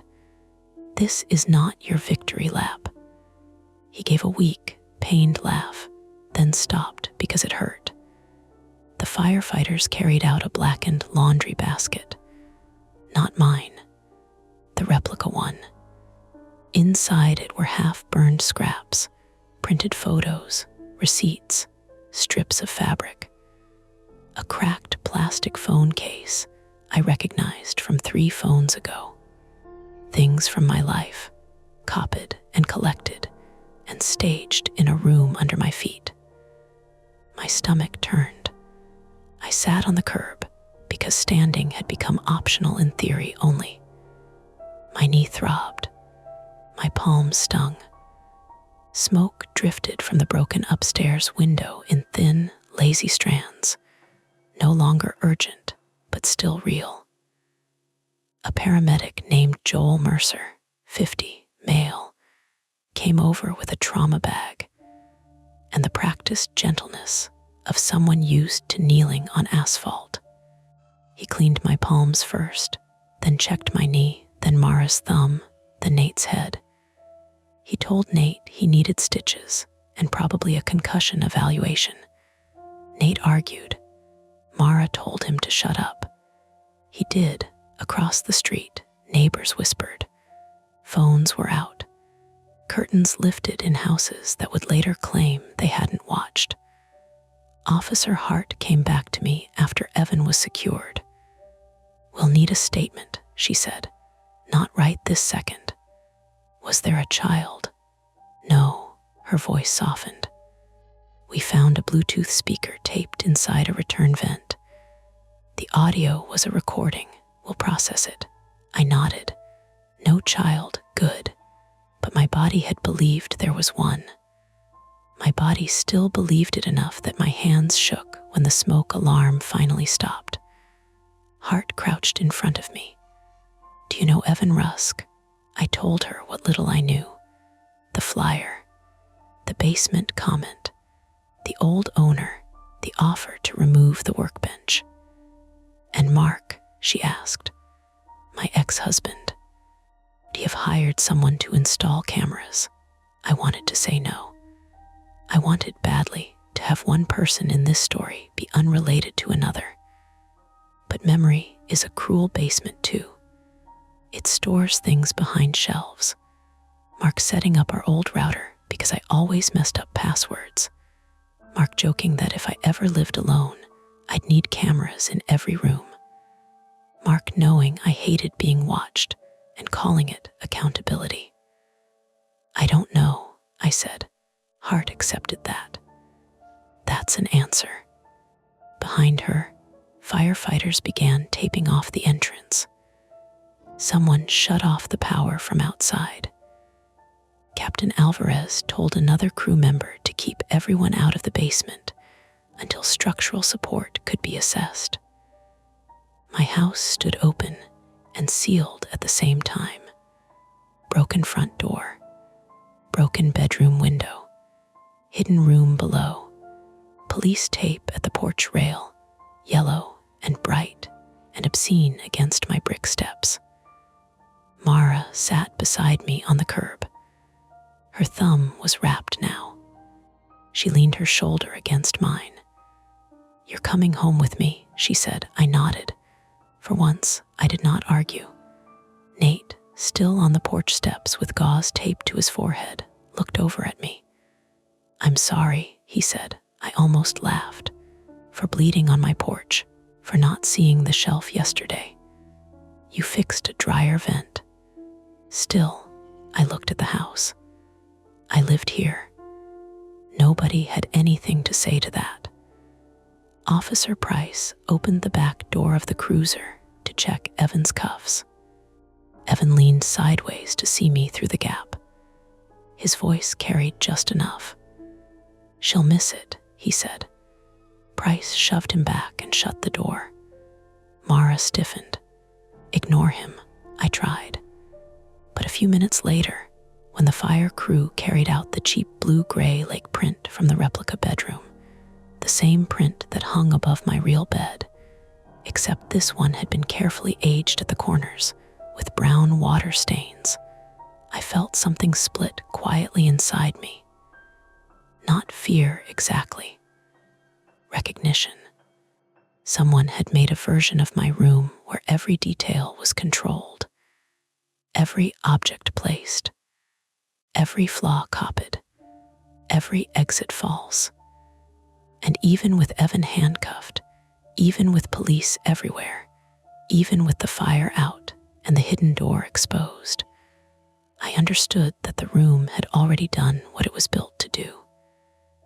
It had made my own bedroom feel like the copy. The first night after, I slept on Mara's couch with every light on. Not all at once, technically. Ina turned off the kitchen light around midnight because she said it was shining directly into my eyes, and I woke up 10 minutes later, sitting straight up, heart slamming, convinced someone had put a hand over my face. She turned it back on without comment. That was the kindness of her. No speech about trauma. No, you're safe now, because she knew safety was not a fact you could hand someone like a blanket. She just clicked the light on, checked the bandage on my palms, and said, "Do you want water?" I said no. Then yes. Then I cried because the glass had ice in it, and the ice sounded like my broken bedroom window when it shifted. Mara Voss, 36, female, my older sister, slept in the armchair beside the couch with her injured thumb propped on a pillow and her phone in her lap. She had showered, changed, and still somehow looked like she had carried the whole day home in her jaw. Alina Voss, 34, female, her wife and an ER nurse, moved quietly around the house in socks, checking on both of us with the calm efficiency of someone who understood that hovering could be its own kind of harm. I didn't sleep much. When I did, I dreamed of my bedroom. Not the real one. Not exactly. The basement one. In the dream, it was better lit than it had been on the security feed. Soft lamp by the bed. Quilt smoothed flat. Paperbacks stacked straight. Curtains hanging over the painted rectangle where a window should have been. The room looked peaceful, which was the worst part. It looked like a version of my life where nothing had ever been out of place because someone had decided where every place was. I woke before dawn with my hands clenched so tightly my scraped palms had bled through the gauze. Alina redressed them at the kitchen table while Mara made coffee too strong for human use. "You need urgent care for that knee," Alina said. "It's just bruised." She looked at me over the top of her glasses. I corrected myself. "I will go to urgent care." "Good." Mara set a mug in front of me. Her thumb was wrapped in white bandage, stiff and awkward. Nate texted. I looked up too fast. "He's okay," she said. 6 stitches. Mild concussion. His sister drove him home and threatened to take his phone. Nate Carver, 29, male, my neighbor, and the carpenter who had tried to keep my house from turning into a trap, had been released from the ER around 3 in the morning. I had sent one text before my phone died. "I'm sorry. Are you okay?" He had responded at 4:12 a.m. "Not your fault. Head hurts. Don't go home without police." That was Nate. Injured, concussed, still offering the one instruction everyone knew I might ignore. "I won't," I said, though neither Mara nor Alina had asked. Mara sat across from me. "You say that like you're trying it on. I need clothes. You have clothes here. I need my wallet, my work badge, my medication. Alina can call your doctor. I need to see it." Mara's face changed just slightly. Less anger, more fear. "No," she said. "I'm not going inside. You just said you need to see it. I mean the outside, the door, the police tape, whatever they'll let me see." Alina wrapped the bandage around my palm with steady fingers. "That's not unreasonable." Mara turned on her. "Do not clinical voice me in my own kitchen." Alina tied off the gauze. "I'm saying it may be worse if she imagines it all day." "It's worse either way," Mara said. That was true. By 10 that morning, Officer Lena Hart, 38, female, called and told me I could come by the house briefly with an escort to retrieve essentials from areas cleared by fire and police. Not the basement, not my bedroom, not the dining room desk yet, because electronics had to be documented. The city building inspector had been called. The utility company had killed power at the exterior line until the illegal wiring could be assessed. Illegal wiring, I repeated, standing in Mara's kitchen with her sweatshirt hanging off one shoulder. "Yes," Hart said. Her voice was professional, but softer than it had been during the chaos. There were tapped lines, battery backups, and at least 3 hidden cameras that we know of so far. We're still processing. At least, I'm not going to lie to you. I know." A pause. Hart said, "Evan Rusk is in custody. He asked for an attorney this morning." "What about Mark?" Another pause, different shape. "We're following up." That meant nothing and everything. Mark Hensley, 35, male, my ex-husband, had not been arrested. Not then. Maybe not ever. He was still a voice from my old life, a signature on old tax forms, a man who had once convinced me that privacy was suspicious, and forgetfulness was proof that I couldn't trust myself. Evan had said Mark paid for cameras. Evan had also been bleeding, cornered, and happy to leave poison behind him. Both could be true. Both could be useful. Both could ruin me if I held them too tightly. At noon, Mara drove me back to Dormont. Alina stayed behind after making both of us promise to eat something, which we did not. My street looked almost normal when we turned onto it. That offended me. The mail truck was parked at the corner. A man jogged past with earbuds in. Two kids in puffy jackets kicked wet leaves at each other near the bus stop. My house sat in its row of brick neighbors under a pale sky, narrow and still. Yellow tape stretched across the porch like a bad decoration. The broken upstairs window had been boarded with plywood. The front door had been temporarily screwed shut with a sheet of particle board. The frame was splintered around it, raw wood showing through the white paint. On the sidewalk, there was still a faint rust-colored smear where Mara's thumb had dripped or my palms had. Maybe both. I stood at the curb and tried to feel something clean. Anger would have been nice. Anger has direction. What I felt instead was a tired, detailed grief. Officer Daniel Price, 41, male, met us at the front walk with a clipboard. He looked less like a cop from a crisis now, and more like a man who had also slept badly. "We'll go in through the back," he said. "Stay with me.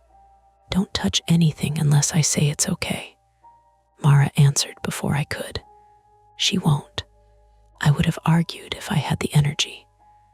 Inside, the house smelled like smoke, wet plaster, and the chemical sweetness of fire extinguisher residue. Not strong enough to gag on, strong enough to get into my throat and stay there. The kitchen chairs were out of place. The one Nate had wedged under the basement doorknob lay on its side near the table, one leg cracked. My coffee mug from the morning before still sat by the sink, a brown ring dried inside it. Ordinary things looked guilty. Price let me retrieve medication from the downstairs bathroom, my wallet from the entry table, and a coat from the hall closet. Mara followed so close I could feel her breath when I stopped. At the basement door, I paused. The chair was gone. The door was open. A temporary barrier had been placed across the stairs. Bright orange plastic netting zip tied to two metal poles, like something used around sidewalk repairs. Beyond it, the stairs descended into a dimness cut by work lights below. I could see only the first turn of the basement. Concrete wall, old railing, dust on the steps. Nothing dramatic. Price said, "You don't have to look." I know, but I did. Down there, men and women had spent the morning turning my hidden nightmare into photographs, measurements, labels, reports, evidence markers, structural notes, search warrants, chain of custody. That should have made it smaller. Instead, the orange netting made it feel alive behind a cage. "What did they find?" I asked. Price glanced at Mara. "She'll ask until someone answers," Mara said. He sighed. The replica room was behind the workbench wall and shelving. Access through a concealed door. There was also a narrow maintenance crawl that connected to the duct chase. That's how he moved sound through the house, and probably how he listened. How did he get upstairs? Not through the walls, if that's what you're asking. He had keys. My hand tightened around the pill bottle. Price noticed. We found copied keys in his bag. Front, back, basement, interior. We don't know when they were made. But Hart's keys, recovered from the replica room. He likely lifted them during the confusion at the porch, or had help from proximity. We're reviewing body cam footage.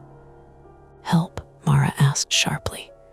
Possibility, Price said, not conclusion. I looked down the stairs again. And Mark, detective, is handling that. Not conclusion. That became the phrase of the week.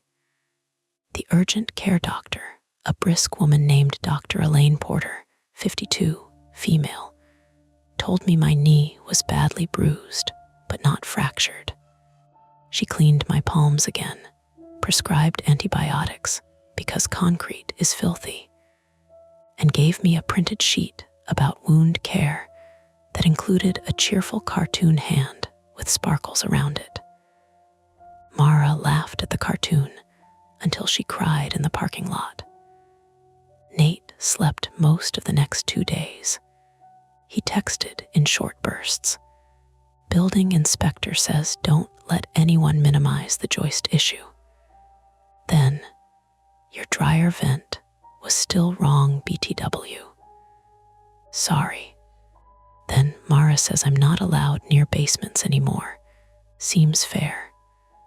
I didn't see him until the 4th day, when he came to Mara's house wearing a knit cap pulled low over his stitches and carrying a paper grocery bag. I brought your mail, he said. Mara opened the door wider. You are concussed and delivering mail. I walked slowly. You live 3 blocks from her house and drove here. I sat slowly. He handed me the bag. Inside were envelopes, 2 magazines, a grocery flyer, and one of Evan Rusk's old handyman flyers in a plastic evidence sleeve. I recoiled before I could hide it. Nate saw. Sorry. Hart said you should confirm if it's the same one you remember. It was. Same cheap paper. Same list, cleanouts, repairs, locks, cameras, custom storage. Same phone number printed at the bottom with 2 digits slightly faded. Locks and cameras. I gave it back. That's him. Nate nodded, then sat carefully on Mara's couch like his head might roll off if he moved too fast. For a while, nobody said much. That became the shape of the aftermath. Practical words around things too large to name. Insurance claim. Temporary housing. Evidence release. Structural engineer. Password changes. Credit freeze. Victim advocate. Burn damage. Digital forensics. Officer Hart called 5 days later. They confirmed at least 4 cameras in the house, she said. Living room, basement stairwell, upstairs hall, and bedroom. I sat on Mara's back steps, looking at a planter full of dead basil. My bedroom, I said. Yes. How long? We can't say yet. Try. The devices were older models. Dust patterns suggest they were installed before you moved in or soon after. The dead basil shook in a light wind. Before you moved in or soon after. A whole year of changing clothes. Sleeping. Crying after the divorce. Working. Folding laundry. Standing in front of the mirror trying to decide if I looked like someone who was fine. Watched. Hart kept talking, carefully. We found invoices on Evan's laptop. One references camera installation paid in cash. Initials MH, no full name. Date is about 2 weeks before you closed on the house. Mark had not been charged. Not yet. Maybe the initials would be explained away. Maybe Evan had faked it. Maybe cash meant no proof. Maybe the world would do what it often does and stop just short of giving you a clean answer. I said, "Did Mark respond?" "We've contacted him through counsel." Through counsel. There it was. Not innocent outrage, not confusion, counsel. I closed my eyes. Heart said, "Claire, I'm here. I know this is not the same as an answer." "No," I said, "but it's a direction." The legal part stretched. It always does. Evan was charged with burglary, stalking, unlawful surveillance, arson-related offenses, reckless endangerment, and a list of things I stopped trying to memorize. His public defender entered not guilty pleas. Reporters called twice until Mara answered one, and used her school counselor voice so effectively they never called again. The hidden room became evidence, then a hazard, then a remediation project. When the structural engineer finally let me see photographs, I did not recognize my own life at first. The replica bedroom was smaller than mine by maybe 8 inches on each side, but the proportions had been cheated well enough that the camera made it convincing. The fake window was plywood painted black blue behind glass, salvaged from an old storm window. The curtains were not mine, just similar. The quilt was the same pattern, bought online secondhand. The water ring on the nightstand had been made with stain. That detail bothered me most. Not the cameras, not even the bed. The fake water ring. Someone had looked at a mark I made by accident and decided the copy needed it. The room was dismantled in pieces.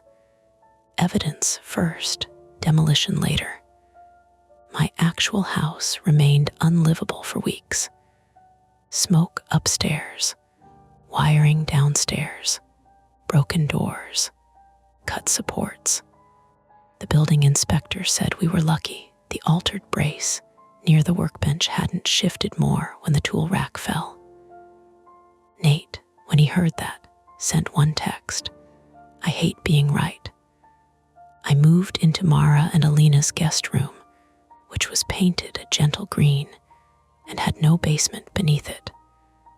For the first week, I slept with the closet door open because closed doors had become worse than visible clutter. Then I slept with it closed because the darkness inside felt worse. Then open again. Recovery is not a straight line. It is a hallway where someone keeps moving the light switch. I started therapy because Alina made the appointment and Mara drove me there the first time. The therapist, Dr. Nadine Keller, 48, female, did not ask me if I felt safe. She asked, "What do you do when you do?" I said, "Check locks." She said, "And now?" I looked at my scraped palms, healing pink and tight. "Now I check whether checking helps." That became my first useful sentence. 3 weeks after the arrest, I went back to the house with Mara, Nate, Officer Hart, and a locksmith. The power was still off in parts, but daylight filled the rooms. My real bedroom had been stripped down to subfloor, and smoke stained walls. The broken window was replaced. The bed was gone. The blue-gray lake print was gone. My nightstand was evidence or trash, I never asked which. The basement was empty where the workbench had been. No shelf, no hidden door, no replica room.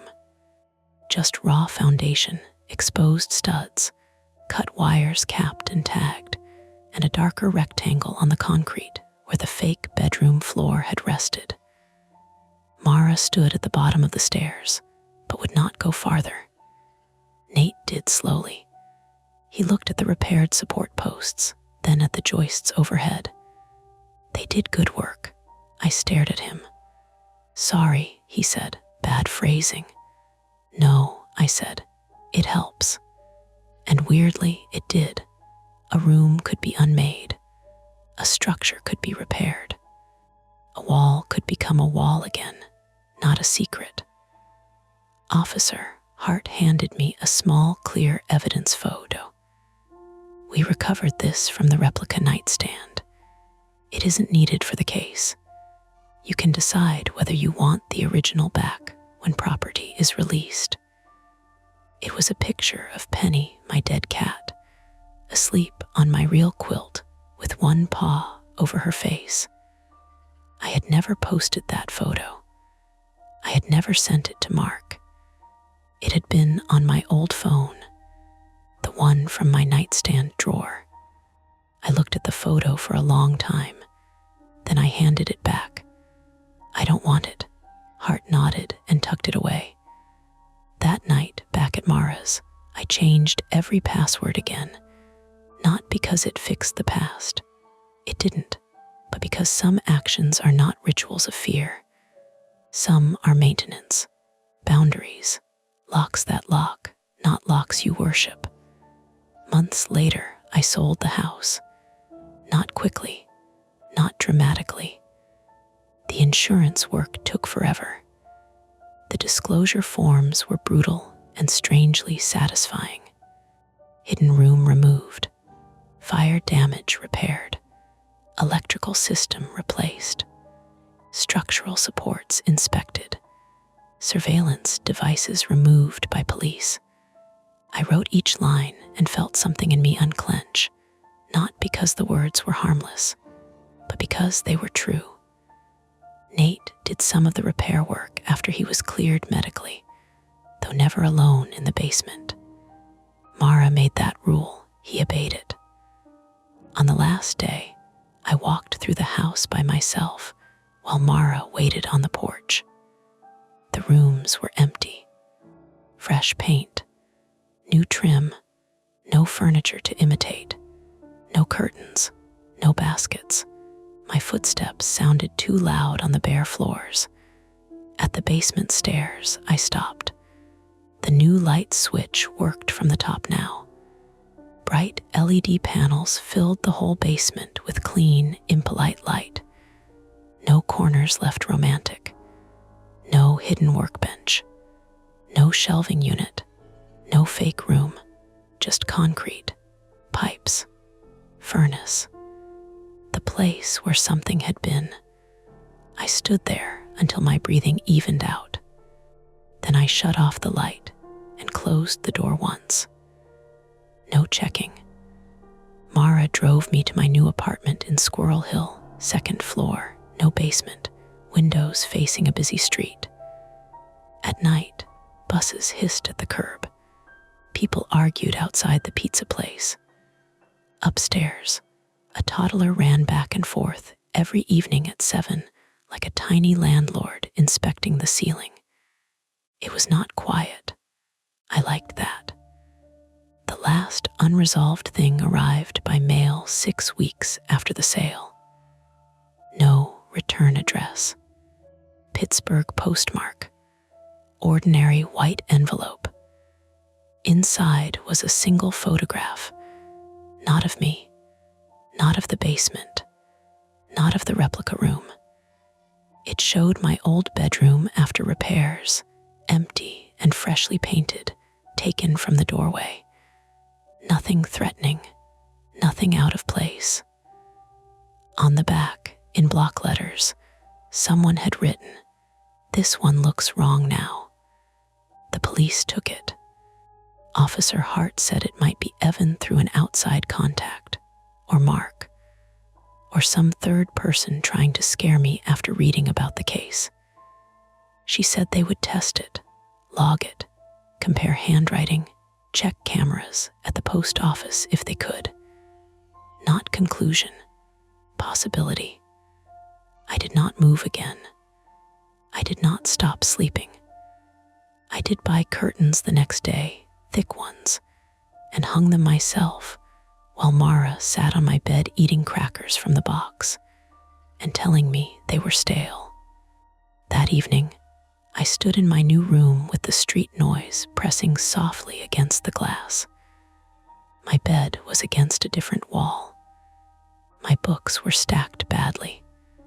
My laundry basket was green now, not blue. Nothing matched. Nothing was exact. For the first time in months, that felt like safety.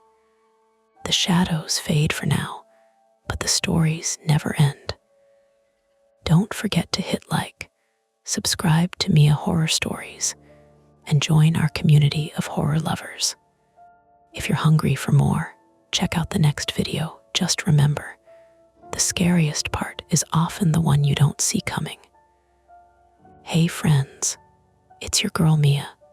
This is Mia Horror Stories. And tonight's story, The Wind Chimes on My Porch Sound Like Screaming Voices, is told in darkness. The screen will stay black, so you can simply listen, imagine, and feel every moment without distraction. Trust me, the build-up matters, and the ending is where the real chill hides. So don't look away, and don't leave early. The first time the wind chimes screamed, I was holding a coffee mug in one hand and a broken trash bag in the other, standing barefoot on the porch, while old cat litter slid across the boards like wet gravel. It was just after 6 in the morning. Fog sat low over the street, turning the houses across from mine into pale rectangles with porch lights floating in front of them. Somewhere down the block, a sprinkler ticked in a steady little arc. A garbage truck groaned 3 streets over, metal arms clanking, then settling. Normal sounds, morning sounds, the kind you don't notice unless something else has already put your nerves on edge. Then the chimes above my head moved. Not a lot, just enough. The pipes tapped once, twice, a thin silver clatter, and then the sound stretched into something with a throat in it. Help, that's what I heard. Not clearly, not like a person standing next to me. More like a word dragged through aluminum and wind, flattened and sharpened at the same time. I froze so hard the trash bag kept slipping without me adjusting my grip. Gray litter pellets pattered over my toes. The smell hit a second later: ammonia, damp cardboard, coffee, the sour breath of the bins at the side of the house. The chimes swung gently above me, again. Please, I dropped the bag. My name is Mara Ellison. I'm 34, female, and I live in Bar Harbor, Maine, in a narrow blue house with white trim and a porch that looks charming in listing photos, but rots in places if you press your thumb into the wrong board. I moved there 6 months before all this, after my father died, and left me enough money to make one reckless choice. Mine was buying a house near the water because I'd always believed in the stupid private way people believe things when they're exhausted, that a change of air could change the kind of person I was. It didn't. I was still the kind of person who let mail pile up on the kitchen counter until envelopes slid onto the floor. Still, the kind of person who avoided unknown numbers and then spent 3 hours imagining the emergency I had missed. Still the kind of person who liked quiet but hated being alone with it. The wind chimes had belonged to the previous owner. I hadn't liked them at first. They were too big, too shiny, 5 hollow tubes hanging from a round piece of driftwood by fishing line, with a blue glass weight at the bottom shaped like a teardrop. On breezy nights, they sounded like spoons stirring in a drawer. But removing them felt weirdly personal, like taking down a family photograph before the furniture was even unpacked. So I left them, and for 6 months, they were just wind chimes. That morning, I stood there with cat litter on my feet and listened until my brain tried to rescue me. A gull, I thought, or brakes, or the garbage truck. Sound bends in fog. Everybody knows that, even if everybody doesn't know exactly how. The chimes twitched again, a soft metallic tremble. This time it was only a tone, high, warbling, ordinary. I breathed out, embarrassed even though nobody was there to see me. Inside, my phone buzzed on the counter. I went in too fast and clipped my shoulder on the doorframe. Coffee sloshed over my knuckles, hot enough to sting. The kitchen smelled like burnt toast because I had pushed the lever down twice on the same slice and forgotten about it. My cat, Juniper, watched me from the table with the flat, disgusted patience of an animal who had never once paid rent. The phone buzzed again. It was Theo. Theo Bennett, 36, male, was my younger brother by 18 months, though he would correct anyone who called him younger with barely, and then hold a grudge for the afternoon. He lived in Portland and worked as an insurance adjuster, which meant he sounded calm in situations where calm came across as either impressive or mildly insulting. He was also the only person in my family who could tell I was lying from the way I said hello. "Morning," I said, wiping coffee off my hand with a dish towel. "You sound like you swallowed a battery." I dropped trash everywhere. "That's tragic. You want me to call the governor? Please declare a state of emergency." A pause, a short one, but I heard him notice me. "You okay?" "I'm fine." "There it is." "What?" The fine voice. I looked through the kitchen window toward the porch. The chimes hung still now, thin metal rods catching gray light. Behind them, Ledgelawn Avenue was beginning to wake up. A woman in a red rain jacket walking a terrier. A pickup easing past with a kayak strapped to the roof. The newspaper delivery guy braking too hard at the corner. "I thought I heard something," I said. "In the house?" "No, outside." "Like what?" I pressed my tongue against the back of my teeth. Saying it out loud made it larger. It turned a weird sound into a claim. "Like somebody yelling," I said, but through the wind chimes. Theo didn't laugh.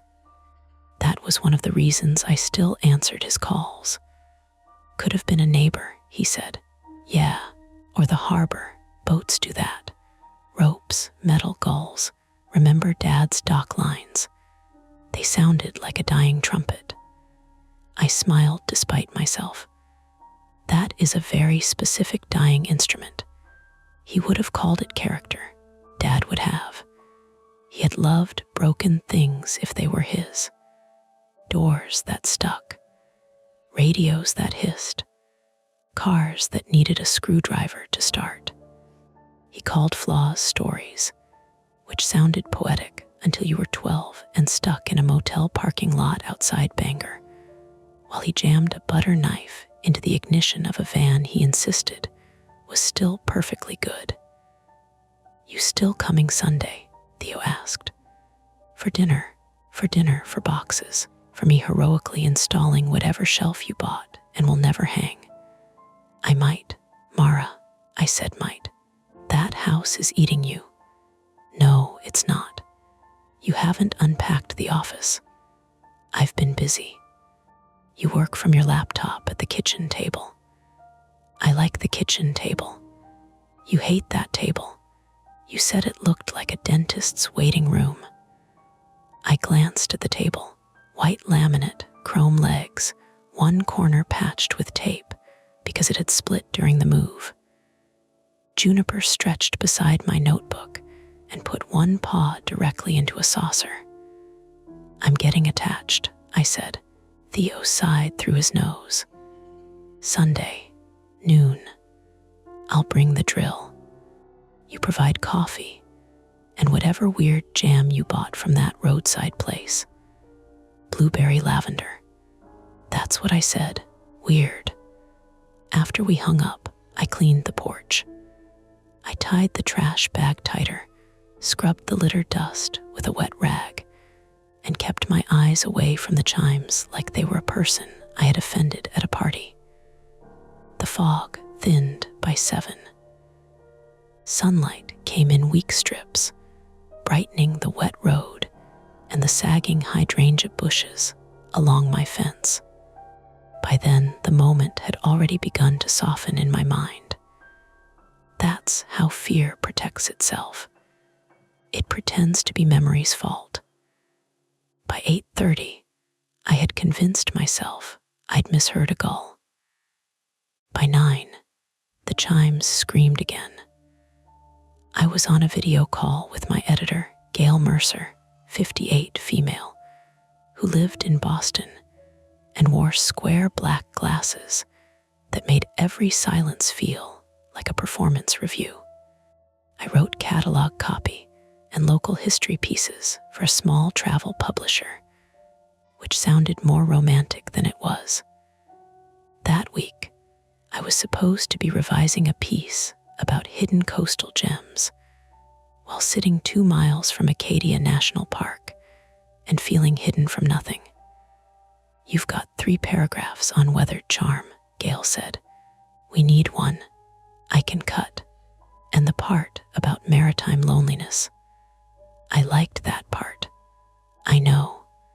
That's why it's 400 words too long. I was about to argue when Juniper bolted from the kitchen table. Not jumped, bolted. Her claws scratched across the floorboards, and she disappeared under the sofa with a low, angry sound I had never heard from her before. Then came the chimes. A hard clatter first, metal striking metal in a fast, uneven rhythm.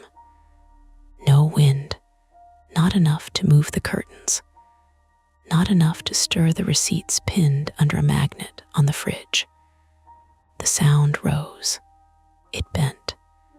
And from the porch came a woman's voice, thin and torn open at the edges. No, no, no, Gail stopped talking. On my laptop screen, her face changed in tiny increments, brows pulling in, mouth closing, head tilting toward her own speaker. Mara, she said. What was that? I didn't answer. The chimes rattled again. Stop, then nothing. Not silence. The house had too many small noises for that. Refrigerator hum. Laptop fan. A truck rolling by outside. My pulse beating inside my ears in a thick, private rhythm. Gail leaned closer to her camera. Was that from outside? I think so. Is someone hurt? I don't know. I stood, knocking my knee against the table hard enough to make my mug jump. Coffee trembled in its surface. My laptop camera pointed at my stomach now, then the ceiling, then the side of my face as I carried it toward the front door without thinking. Mara, don't go out there if someone's. I'm just checking. You heard someone say stop. I know what I heard, but I didn't. That was the problem. I opened the door. The porch was empty. The chimes moved in slow little circles, though the morning had gone still and bright. Sun warmed the damp boards.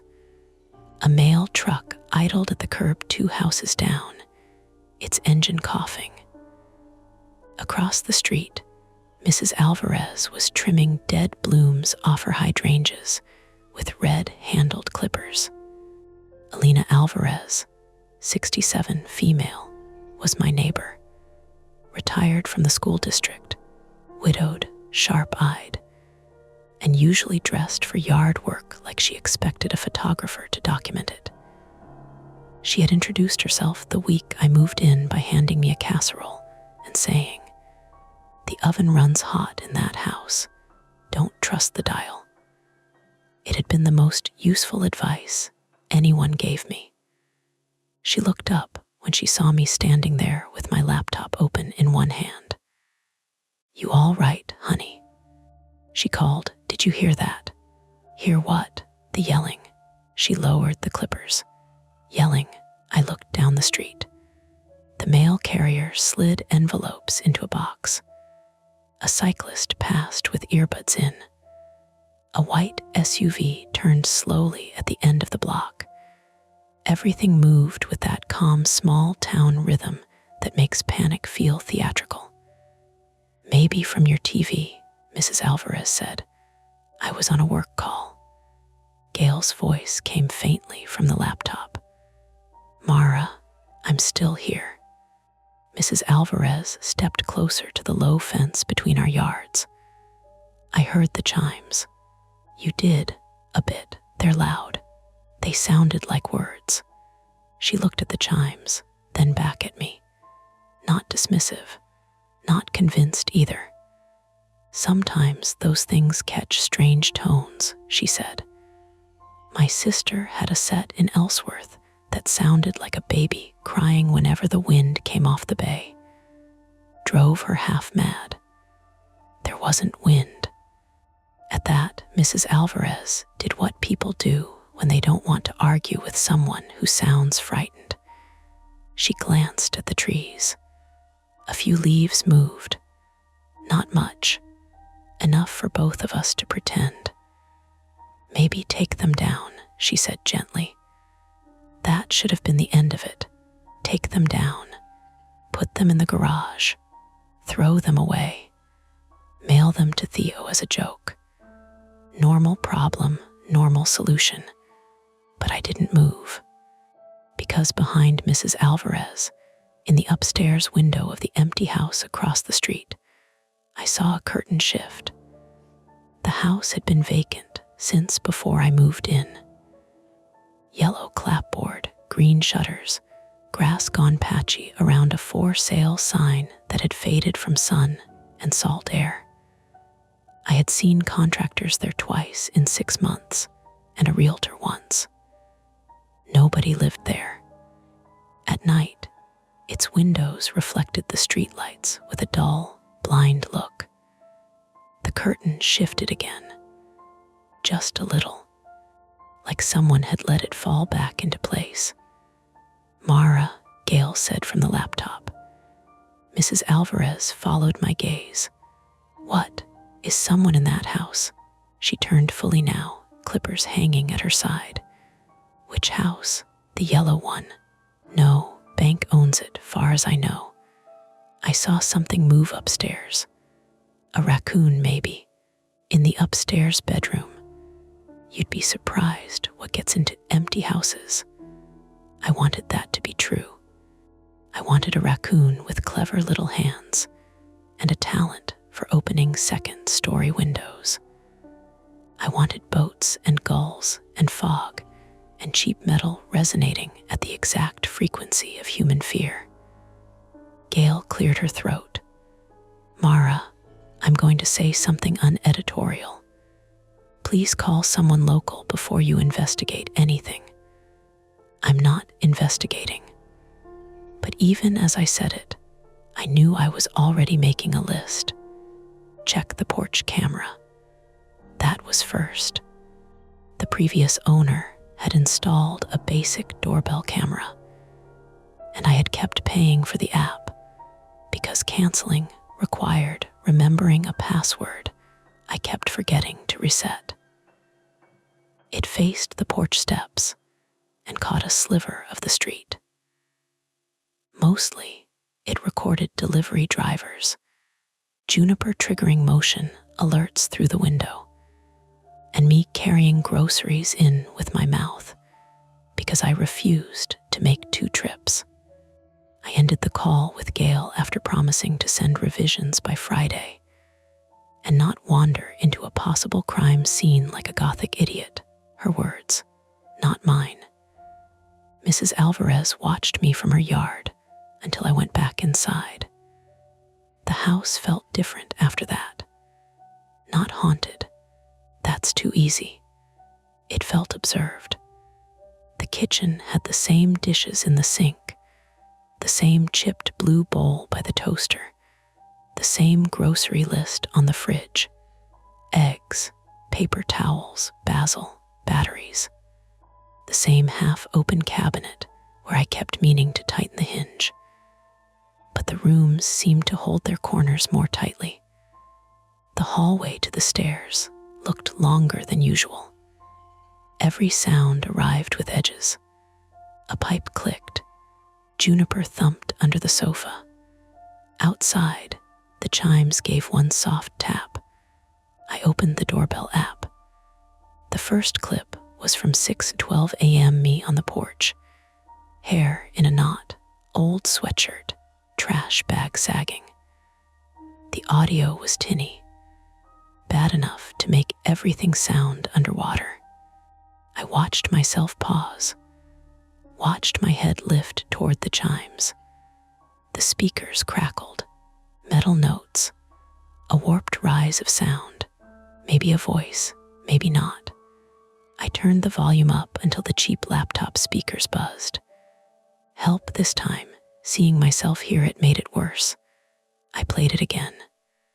Help. Juniper crept out from under the sofa and stared at the front door, tail low. The second clip from 9:03 a.m. had been triggered by the chimes themselves. No one on the porch. No visible person on the sidewalk. The chimes jerked suddenly hard, like something had struck the glass weight from below. Then the sound. No, no, no, a scraping noise followed it. Not metal, not wind. Something dragging lightly across wood. I leaned closer. At the bottom edge of the frame, just below the porch rail, a shape passed through the corner of the video. Fast, pale, too small to be a person, too large to be a bird. I stopped the clip and dragged the playback bar back with my finger. Frame by frame. Blur porch boards. Shadow. Pale curve, a hand. No, I laughed once badly. Not a hand. A plastic grocery bag, maybe. A scrap of tarp. Some pale thing blown across the steps at the exact wrong second. Except the air had been still. My phone buzzed in my hand, and I nearly threw it. Theo, Sunday still happening. Non-negotiable. Also, do you own a stud finder, or am I bringing mine? I stared at the message. Then I looked at the chimes through the front window. They hung there shining politely. I typed, bring yours. Then, after a moment, can you come today? The 3 dots appeared almost immediately. Theo, what happened? I didn't want to tell him. Not because he wouldn't believe me, because he would. And once someone else believed it, the morning would stop being a strange private incident and become a thing with obligations. Calls, decisions, maybe embarrassment, maybe danger, maybe nothing, which was its own humiliation. I took a breath and typed, I'll explain when you get here. Something weird with the porch camera. Theo, weird how? Before I could answer, the chimes moved again. One note, then another. Slow this time. Deliberate, though I hated that word as soon as it formed in my head. The sound came softer than before, close to music, almost pretty. Then a voice slipped through the metal, not screaming now, whispering. Mara. My phone dimmed in my hand. Outside, across the street, the upstairs curtain in the yellow house shifted again. I stood in the middle of my kitchen with the doorbell footage frozen on the laptop, my brother waiting for an answer, my cat pressed low to the floor, and the wind chimes turning gently on a porch where there was no wind I could feel. I had two choices that made sense. Take the chimes down and tell myself the app distorted everything, or save the footage, call Theo, and walk across the street before whoever or whatever person with a speaker, a prank, a grudge, a reason had time to leave. I reached for my shoes. I got one shoe on before common sense made a weak attempt at saving me. The sensible thing would have been to call the police from my kitchen and say, "Hi, I live on Ledgelon Avenue," and I heard what sounded like a woman screaming through my wind chimes. Also, I think a curtain moved in the empty house across the street. Then, I could wait under the hard fluorescent light above the sink, drinking cold coffee, letting someone else turn my fear into a report number. Instead, I stood with one sneaker tied and the other loose, watching the frozen doorbell footage on my laptop. The pale blur sat at the bottom edge of the frame. I dragged the slider back. There, a flash near the porch steps. Not a bag, not tarp. Too narrow, too controlled. It passed low, as if someone had crouched below the camera and reached up. The chimes had jerked right after. Juniper made a low, cracked noise from under the table. "I know," I said to her, though I didn't know anything. My phone buzzed again. "Theo, Mara, answer me." I called him instead of texting. The second he picked up, he said, "What happened?" His voice had lost the teasing layer. I heard it again. The chimes. Yes, what did it say? I looked toward the porch. The glass weight turned slightly, catching a white seam of morning sun. My name. Theo was quiet for 2 seconds, maybe 3. "Lock your doors," he said. "They are good. Stay inside. I think there's someone in the yellow house. The vacant one." I saw the curtain move twice. "Call the police." I don't know what to say.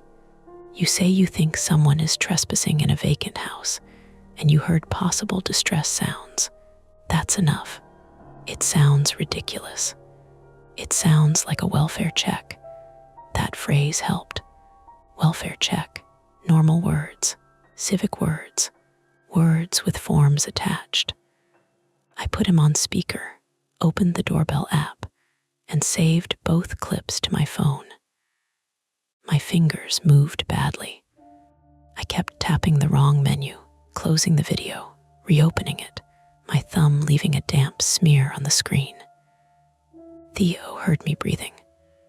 "Mara, what? Slow down. I am slow.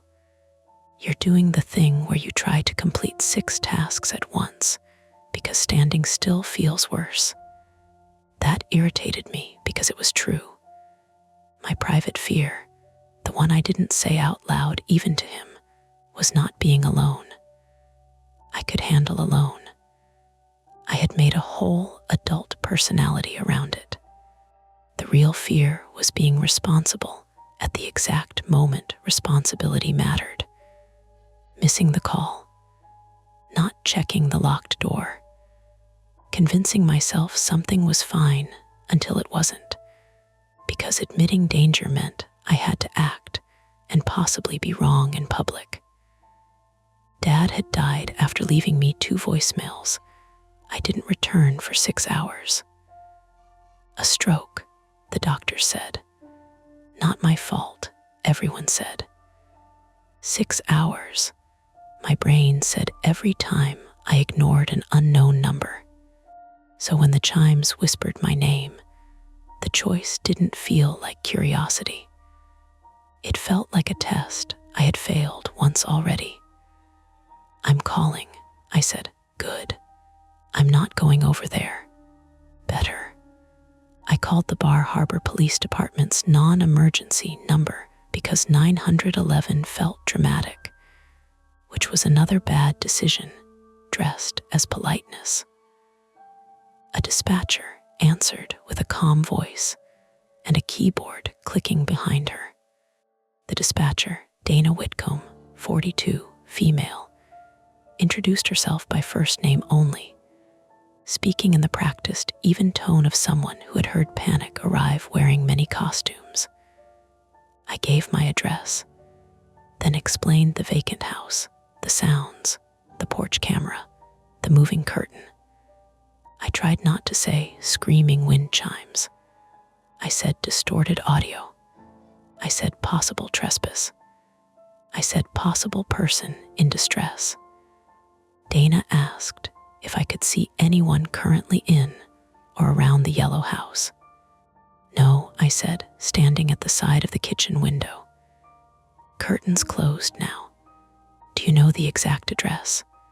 "I think it's 18 Ledgelawn, across from me." "Are there any vehicles in the driveway?" "No." "Any open doors or broken windows?" I leaned closer, shoulder against the cool plaster wall. The yellow house sat under the whitening sky with its peeling porch posts and sagging gutter. From my angle, I could see the front door closed, the driveway empty, the side windows dark. "I can't tell." "Do not approach the property," Dana said. "I won't." Theo made a small sound through the speaker, like he approved of that sentence, but not enough to trust it. Dana said an officer would be sent when available. "When available?" I asked. "We have 2 units tied up on a road incident near Route 3. We'll get someone there as soon as we can." "How soon is that?" A pause, a keyboard, a radio crackle behind her. "I can't give an exact time. Someone might be hurt." "I understand. If you hear active screaming, see a weapon, see someone attempting entry, or believe someone is in immediate danger, call 911. The chimes tapped once outside. I turned so fast the phone cord in my head seemed to pull tight, even though there was no cord. Dana said, "Ma'am, I heard them again." "The chimes." "Yes." "What did you hear?" Another tap. Then nothing.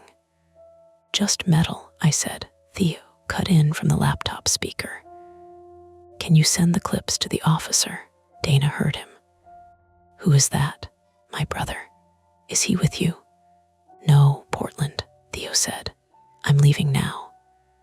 Portland to Bar Harbor was over 3 hours if traffic behaved, which it rarely did in summer-adjacent weather with tourists already wandering up Route 1 like migrating birds. Dana took my number and told me to stay inside. Before hanging up, she added, "If you can safely secure the chimes without going outside for long, you may want to bring them in." That was the first real disagreement. Theo said immediately, "No." Dana had already hung up. "I'm not leaving them out there," I said. "You are not stepping onto the porch. It's my porch. That's not a legal shield. If someone is using them somehow, using them how? I don't know, a speaker, fishing line, something. If I take them down, maybe it stops. Or whoever is doing it gets you to open the door." That landed. The house seemed to shrink around me.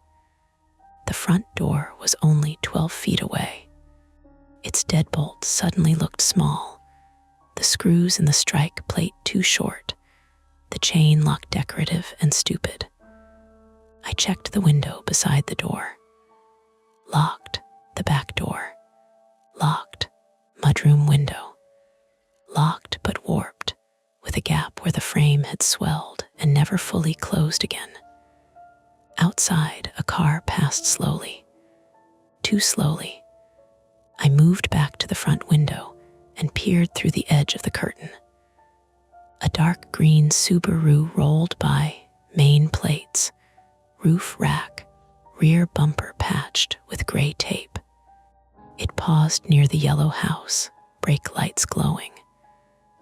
A man sat behind the wheel. Baseball cap, sunglasses. I couldn't see his face well. He looked at my porch, then at the yellow house, then drove on. Car, I whispered. What car? Theo asked. I described it. Did you get the plate? No. Doorbell camera might. I opened the live feed. The connection spun. Loading. Loading. Then it showed my porch from a slight fisheye angle, bright and empty. The chimes hung at the top edge of the frame. I scrubbed back through the recording. The Subaru appeared for exactly 4 seconds, distorted by the lens. The plate was too bright, washed out by glare. Of course, I said. What? Can't read it. Theo's voice sharpened. Mara, listen, this is enough. Stay inside. Wait for the police. Behind him, I heard a car door slam, keys jingling. He really was leaving.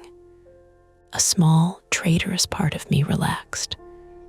Then the power went out. Not dramatically. No thunder, no explosion. Just a soft click from somewhere in the walls. The refrigerator hum dying mid-note. The laptop screen dimming as it switched to battery. The kitchen became too still around the edges. Great, I said. What happened?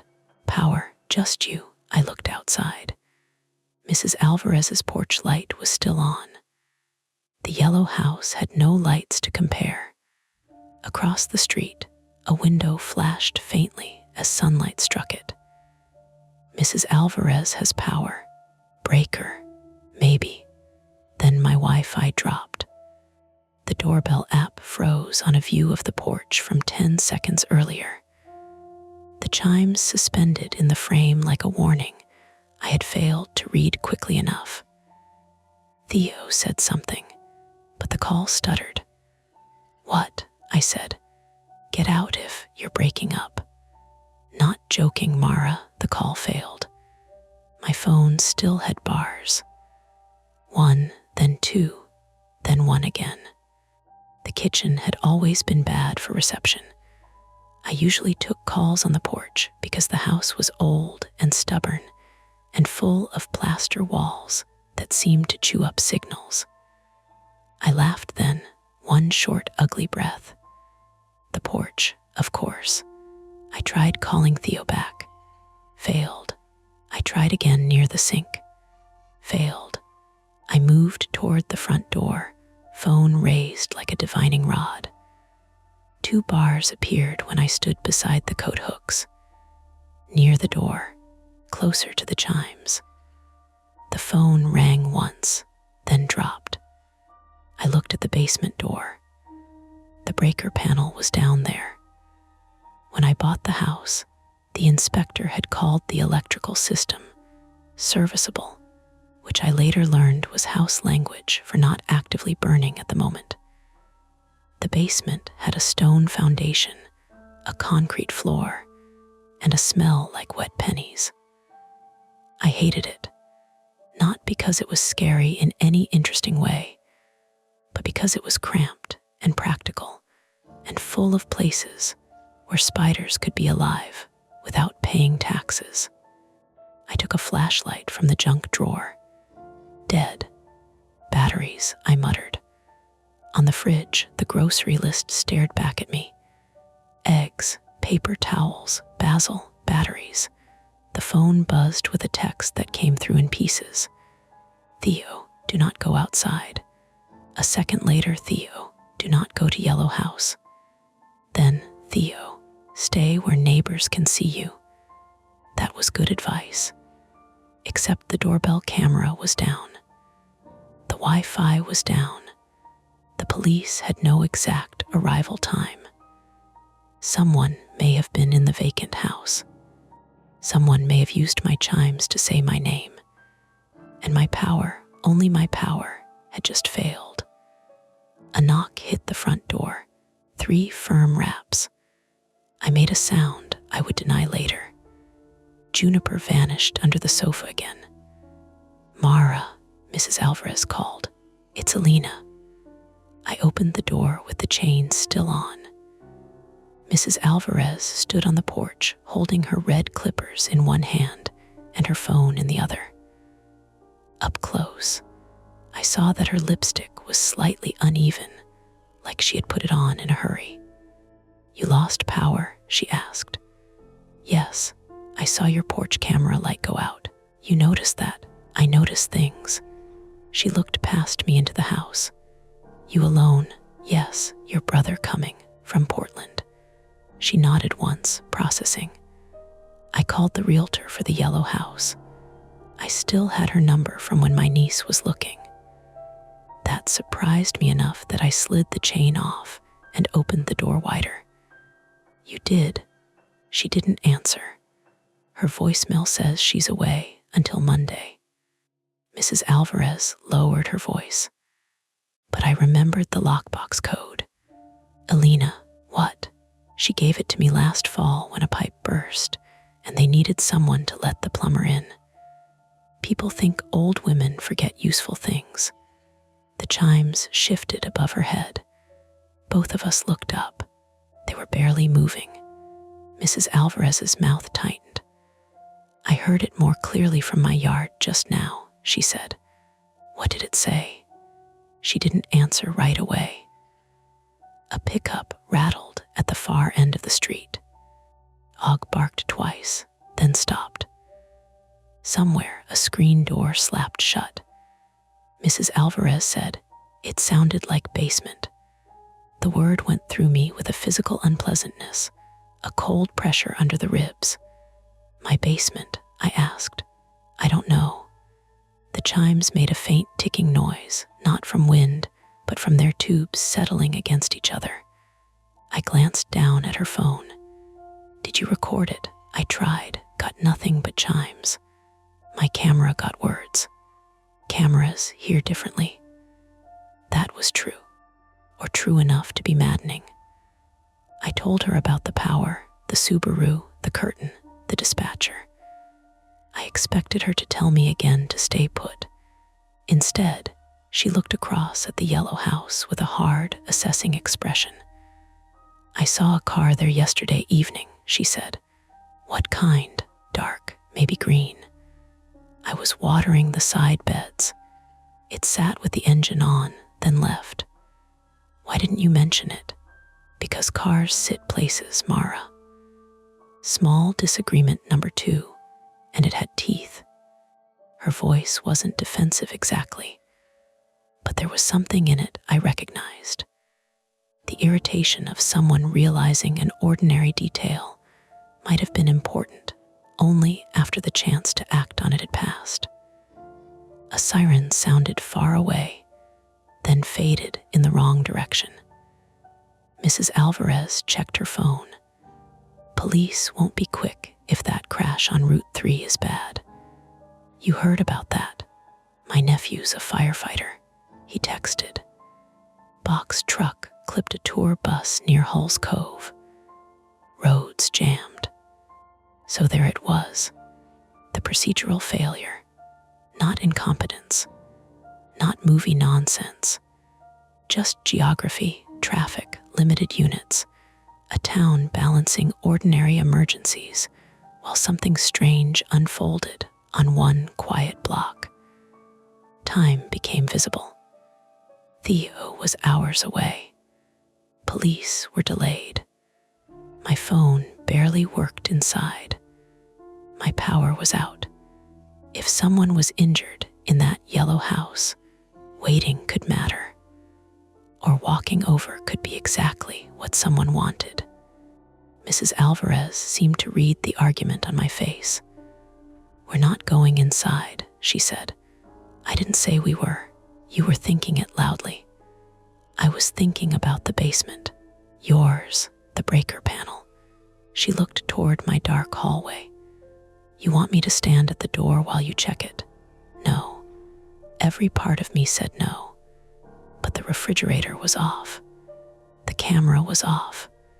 My phone needed charging eventually. If this was just a tripped breaker, fixing it mattered. If someone had cut power from outside, that mattered more. And if the chimes had said basement, "I'll just look at the panel," I said. 2 minutes.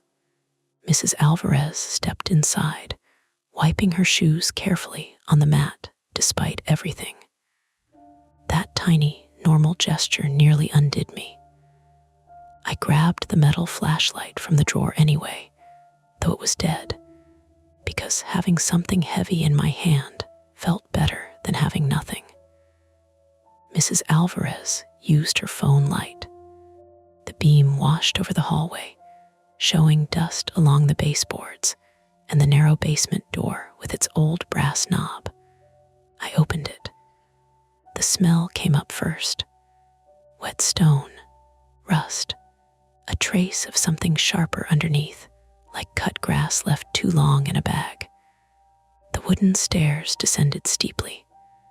I could see the breaker panel on the far wall, a gray rectangle beside the old oil tank. Nothing moved. Water ticked somewhere below with patient little drops. Mrs. Alvarez stood behind me, phone raised. "You don't have to," she said. "I do, actually." That was the worst part. I felt like I did. I started down. The stairs complained under each step. The air cooled around my ankles, then my knees. My phone, clutched in my other hand, lost its last bar. Halfway down, the chimes screamed again. Not from above us this time. From my phone. The doorbell app, somehow reconnected for one ragged second, blasted audio through the speaker at full volume. A woman's voice, close and shredded by static. "Don't open it," Mrs. Alvarez swore. I slipped. My heel missed the stair edge, and I grabbed the railing hard enough to scrape my palm against a splintered groove. Pain flashed bright and immediate. The dead flashlight banged against the wall. "What?" I gasped. The phone screen flickered. The app showed the Porch Live feed. Not frozen now. Live. At the top edge, the chimes whipped back and forth violently. At the bottom of the frame, my front door stood open behind Mrs. Alvarez. And beyond the porch rail, across the street, the yellow house's front door was open too. Wide, a dark rectangle where there had been a closed door minutes before. Mrs. Alvarez leaned over me, light shaking. "Mara, upstairs. Now."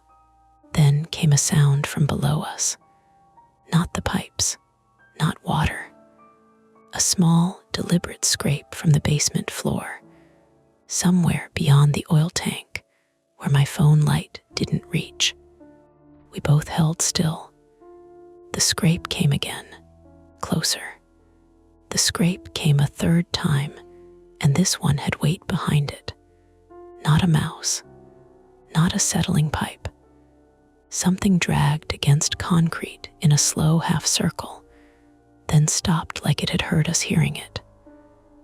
I was frozen halfway down the basement stairs, one hand clamped around the railing, my scraped palm slick and stinging. Above me, Mrs. Alvarez held her phone out over my shoulder, its flashlight turning the basement into slices. Stone wall, oil tank, breaker panel, old paint cans, a coil of orange extension cord hanging from a nail. Then, the light caught two small white eyes near the floor. Mrs. Alvarez sucked in air. The thing moved. I jerked backward so hard the stair under my foot cracked like a gunshot. I slammed my shoulder into the wall, lost my grip on the dead flashlight, and it clattered down the remaining steps, rolling in a crooked circle across the concrete. white eyes vanished behind the oil tank. "Mara," Mrs. Alvarez whispered. I couldn't answer. My mouth had gone dry in that thick, cottony way where even swallowing felt loud. Another scrape. Then a hiss. A real hiss. A raccoon waddled out from behind the oil tank with insulation stuck to its side and one back paw dragging slightly. It was large, damp, furious, and more insulted than afraid. It bared its teeth at us, chittered, and knocked into a plastic storage bin hard enough to shove it across the floor. I almost laughed. Almost.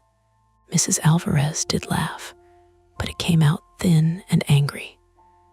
"Oh, you little bastard." The raccoon hissed again, dragged its injured paw, and disappeared through a jagged gap near the old coal chute at the back corner of the foundation. For 1 second, the whole morning seemed to tilt toward embarrassment. A raccoon, of course. An animal in an old basement making old house sounds, turning fear into slapstick. I could already hear Theo trying to be gentle and failing. But then Mrs. Alvarez angled her phone light toward the gap. The coal chute cover, which I had always assumed was sealed from the outside, hung loose. Not rusted loose. Not rotted loose. Unscrewed. 4 shiny screws lay on the floor in a neat little cluster beside the opening. Mrs. Alvarez stopped laughing. The basement mapped itself in my head with sudden, awful clarity. Front door above us, kitchen behind it, hallway to the basement stairs, breaker panel on the far interior wall, oil tank to the left, coal chute on the street-facing side of the foundation, just below the hydrangea bushes near my porch. Someone outside could crouch there unseen from the road. Someone could open that panel. Someone small or determined enough could reach through, or send something through. The raccoon had been real. Explainable. The loose coal chute was not comforting at all. "Go upstairs," Mrs. Alvarez said. This time I listened. We climbed fast, not running because the stairs were too steep, and my legs had developed that shaky, unreliable feeling you get after nearly falling. At the top, Mrs. Alvarez slammed the basement door and flipped the old hook latch into place. It was decorative. A child could probably break it, but the sound of metal catching metal helped.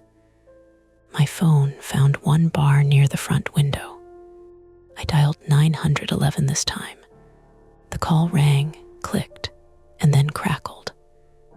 "Bar Harbor Emergency Services. What's the location of your emergency?" I gave my address too quickly. The operator asked me to repeat it. "There's someone messing with my house," I said. "My power's out. My coal chute is open. The vacant house across the street is open.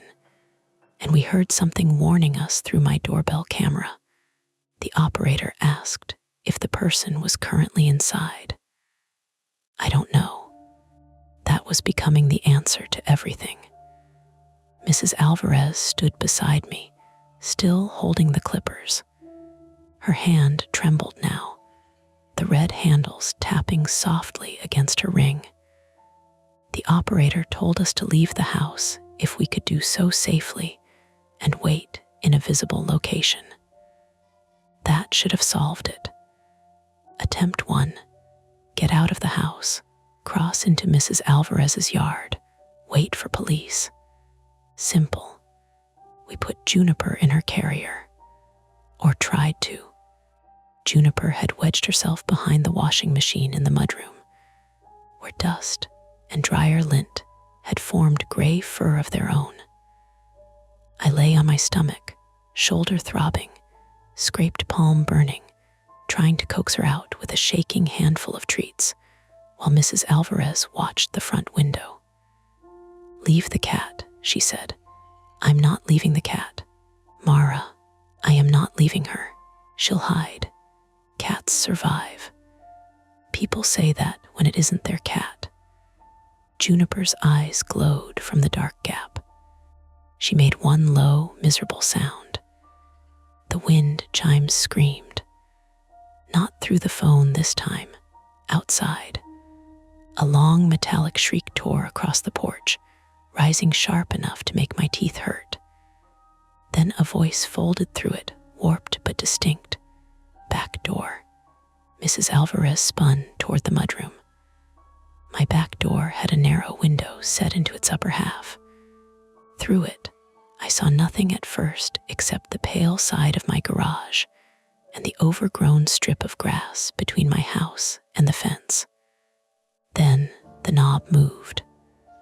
Once, gently, as if someone was testing it with 2 fingers. Mrs. Alvarez whispered, "Kitchen." Now, Juniper forgotten, I scrambled up. We backed away from the mudroom, through the short hall and into the kitchen, keeping our eyes on the back door. The knob moved again. The deadbolt held. Attempt 1 failed before it even began. The exit route wasn't safe. Mrs. Alvarez pulled me toward the front of the house. My yard, front door. We go now. The front door stood open behind the screen, where she had left it. Beyond it, my porch boards gleamed in the late morning light. The chimes were moving hard enough that the blue glass teardrop flashed in bright little arcs. Across the street, the yellow house's front door still hung wide open. Between us and Mrs. Alvarez's yard was 20 feet of porch, steps, sidewalk, and low fence. Visible, exposed, but better than the back door. We moved. Mrs. Alvarez went first, clippers raised like she planned to prune an attacker into submission. I followed with my phone in one hand and Juniper's empty carrier in the other, because fear makes you carry stupid things. We made it to the porch steps. Then a man's voice shouted from across the street. "Don't." We both ducked. A young man stumbled out of the yellow house, one hand gripping the doorframe, the other pressed to his ribs. He was white, maybe late 20s, thin in a gray hoodie and jeans darkened at the knees. Blood ran from his nose onto his upper lip. Not a lot, but enough to make his face look unfinished. Mrs. Alvarez lifted the clippers. "Stay there," she shouted. The man blinked at us in the sunlight like he'd been underground. "You have to turn them off." "What?" I called. "The chimes." He coughed and bent forward. "They hear it through the chimes." The sentence made no sense, and too much sense at the same time. He stepped off the yellow house porch. A dark green Subaru shot around the corner at the far end of Ledgelon Avenue. The same one. Taped rear bumper, roof rack, sunglasses behind the windshield. It accelerated toward us. The young man saw it and ran. Not well. He lurched diagonally across the street, from the yellow house toward my driveway, while the Subaru bore down faster than any car should move on a residential road. Mrs. Alvarez grabbed my sleeve and dragged me backward against the porch rail. The Subaru swerved, not quite at him, not quite away. Its tires barked against the pavement. The young man threw himself behind my parked trash bins at the curb. The car clipped one bin, exploding coffee grounds and cat litter across the street, then sped past without stopping. I caught 3 characters on the plate. 7 KJ. Then it was gone, engine fading toward Cottage Street. For a few seconds, no one moved. The young man lay half under the lid of the trash bin, breathing in harsh little grunts. Mrs. Alvarez said, "Inside." "Now, not my house," I said. "Hers." She pointed to her place. We crossed fast, hauling the young man between us once he got his feet under him. He was heavier than he looked and smelled like sweat, basement dust, and metal. His name, he told us in broken pieces, was Owen Lark. Owen Lark, 28, male, from Bangor, working seasonal maintenance around Bar Harbor while sleeping in his car when motel rates got stupid. He said it like he expected judgment and didn't have energy left to defend himself. Mrs. Alvarez's house was directly to the left of mine if you stood facing the street. White Cape Cod, green door, small side garden, kitchen windows facing my porch. We got him through her front door, across a braided rug, and into a living room that smelled like lemon oil and toast. She locked 3 locks behind us. Attempt 2. Identify the injured man, call police again, keep everyone inside until help arrived. That one only half worked. My 911 call stayed connected for 90 seconds. I gave the dispatcher the Subaru's partial plate, described Owen, described the attempted hit, and run.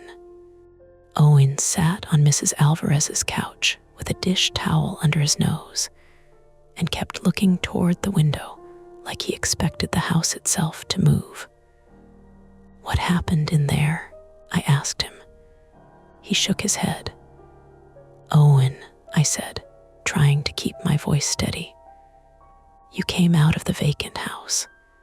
Were you trapped? Did someone hurt you?" He looked at the wind chimes through Mrs. Alvarez's front window. From this angle, they were visible across the yard, swinging over my porch like a metronome for a song nobody wanted played. "They weren't supposed to use a real house," he said. Mrs. Alvarez and I exchanged a look. "Who?" she asked. Owen pressed the towel harder under his nose. "I don't know names." "That's convenient," Mrs. Alvarez said. He flinched at her tone. "I don't, I swear." The dispatcher's voice crackled on my phone.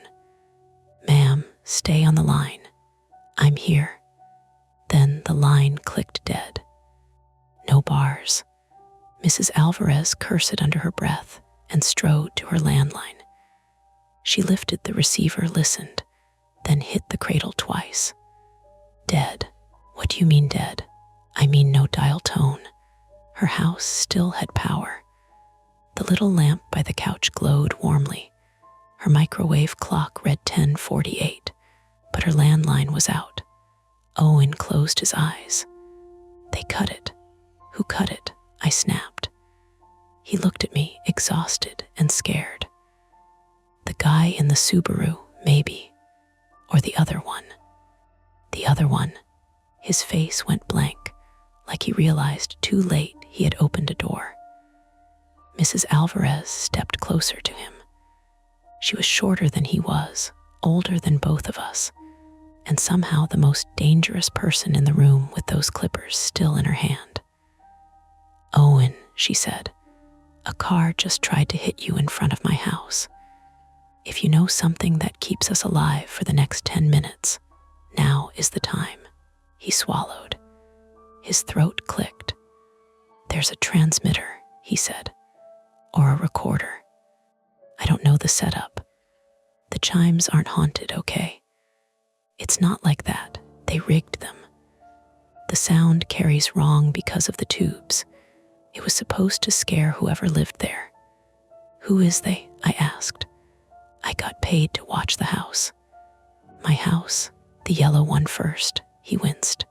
"Then yours." Mrs. Alvarez made a hard little sound. My scraped palm throbbed with each heartbeat. "Why me?" I asked. "I don't know. You know, I don't." "Owen," was told you'd leave if it got weird enough. There are sentences that don't seem violent until they land. I sat down on the edge of Mrs. Alvarez's armchair because my knees had gone unreliable again. Not haunted, not random, not fog or gulls or a trick of metal. Someone wanted me out of my house badly enough to cut power, stage voices, scare my cat, open my coal chute, maybe use a vacant property as cover. "Who told you that?" Mrs. Alvarez asked. Owen shook his head. "Messages, cash, no names. Show us." "My phone S in there. In the yellow house." He looked away. Mrs. Alvarez laughed once coldly. "Of course it is." That was the second failed attempt closing around us. We had a witness, but no proof. A partial plate, but no call. A police response delayed by a crash. A suspect vehicle nearby. A phone with answers sitting across the street in the open-doored house where this had started. And then my chimes stopped moving. All at once. The stillness was so abrupt it felt like a door closing. Mrs. Alvarez's living room window, I could see my porch clearly. The tubes hung straight. The blue glass teardrop was motionless. Owen whispered, "That's bad." Mrs. Alvarez turned on him. "Why?" Before he could answer, smoke began to seep from the gap under my front door. Not thick black smoke, thin gray threads at first, curling low across the porch boards from inside the house. My house, the power outage, the basement, the open coal chute, the old breaker panel. Juniper was still in the mudroom. "No," I said. Mrs. Alvarez caught my arm before I reached the door. "Mara, no, my cat is in there. Smoke inhalation kills faster than panic saves. I'm not leaving her." Owen stood too quickly and nearly fell. "It might not be fire." "What does that mean?" Mrs. Alvarez said. He looked sick. "Sometimes they use smoke canisters to flush people out." "Sometimes," I repeated. He wouldn't meet my eyes. Across the street, inside the yellow house, something bright blinked in an upstairs window. Once, twice, a small red light, a camera, a phone, a battery pack, a signal. Then my phone buzzed in my hand. A text came through from Theo, delayed or miraculous. "Theo, police scanner says units rerouted, but ETA still unknown. I'm near Ellsworth. Are you safe?" Before I could answer, another message appeared. "Unknown number. Geo back inside your house, or the old woman BURNS with it." Mrs. Alvarez read it over my shoulder. Her face changed. Not fear exactly. Calculation. The terrible quick arithmetic of threat and distance and age and locked doors. Owen said, "They can see us." The red light blinked again from the yellow house.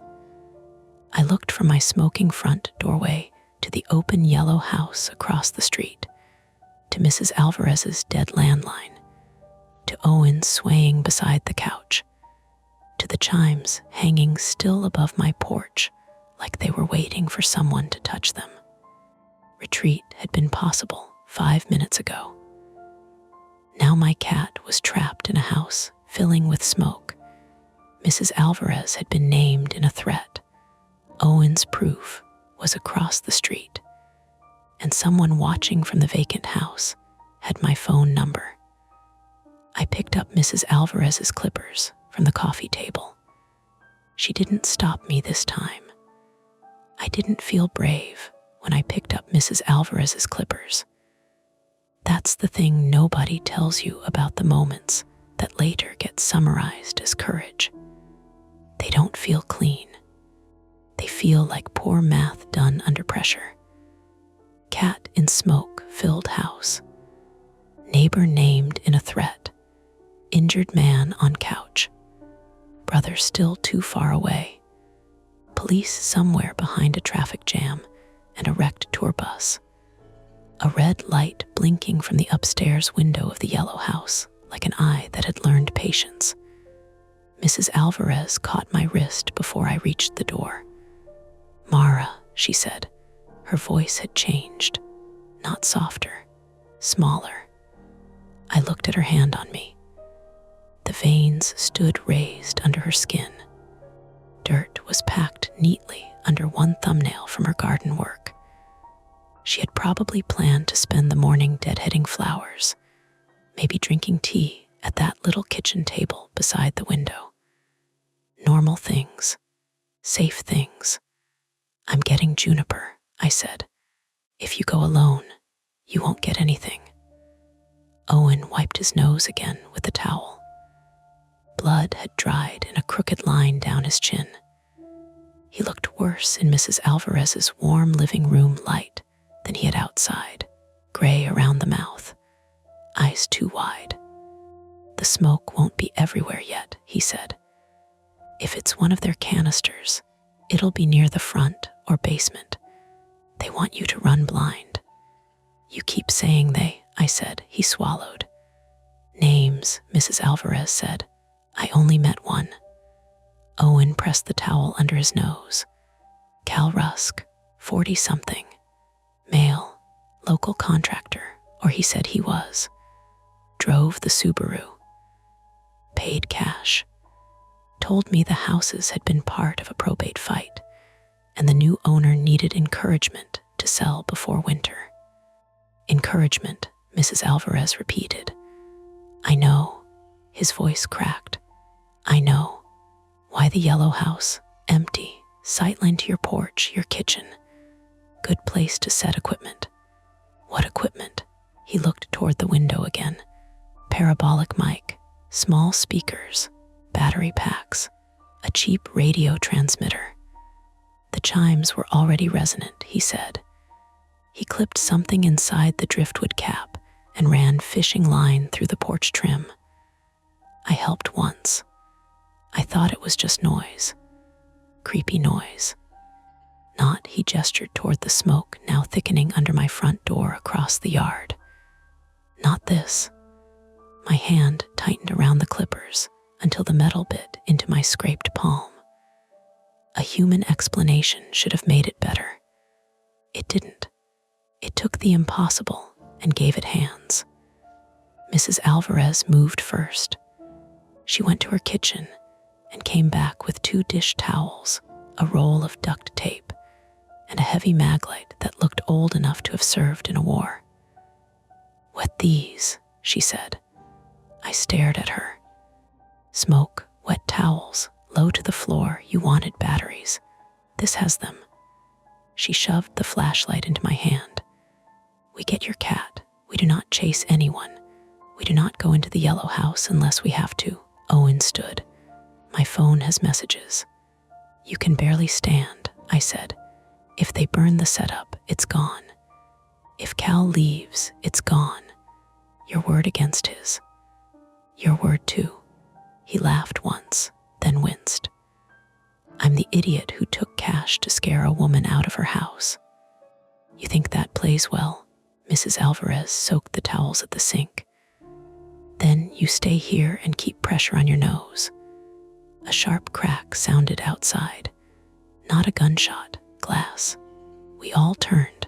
Across the street, in the yellow house upstairs window, the red blinking light vanished. A shadow moved behind the curtain. Then something black dropped from the window and hit the porch roof below with a hard plastic clatter. Owen whispered, "He's packing up." That made the decision for us. Not wisely. Not safely. Just finally. Mrs. Alvarez shoved one wet towel at me, another at Owen, despite what she had just said. "You are not going into my house and bleeding on my couch while that man watches us leave," she snapped. "If you come, you do what I say." Owen nodded. We crossed back into my yard in a crouched, ugly rush.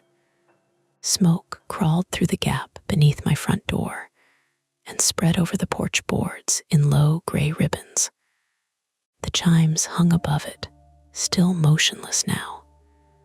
That scared me more than when they moved. I pressed the wet towel over my nose and mouth, unlocked my front door with shaking fingers, and pushed inside. Heat hadn't built up yet. That was the first mercy. The smoke was bitter and chemical, not like wood or wiring. It stung my eyes immediately and coated my tongue with a taste like fireworks and melted plastic. "Juniper," I yelled, then coughed so hard my ribs hurt. "Low," Mrs. Alvarez said behind me. We dropped. Kitchen to the left. Hall straight ahead. Mudroom past the kitchen. Basement door on the right, still latched. Smoke thickened near the floor, but stayed worst toward the hall, which meant the source wasn't in the kitchen. My eyes streamed. My injured palm screamed every time I put weight on it. Juniper answered from the mudroom with a thin, furious yowl. I crawled toward the sound. The back door knob rattled again.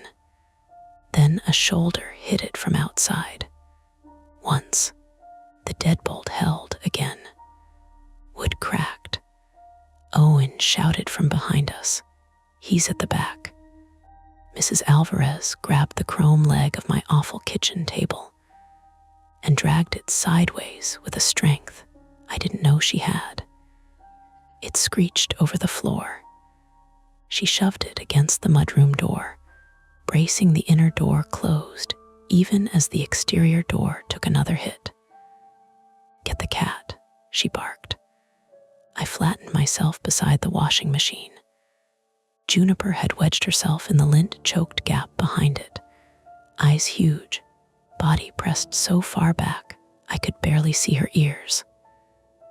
"Come on," I said, voice wrecked by smoke. "Come on, baby. I know, I'm sorry." The back door cracked again. The table jumped. Mrs. Alvarez grunted as it slammed into her hip. I reached behind the washer, and Juniper sank her teeth into the base of my thumb. Pain flashed white. I didn't let go. "I'm sorry," I said again, sobbing now from smoke and pain and fear and sheer animal panic. I hauled her out by the scruff and half my hand, shoved her against my chest, and crawled back. She clawed my collarbone open through my shirt, kicking and twisting. But I pinned her there because alive and furious was better than quiet and hidden.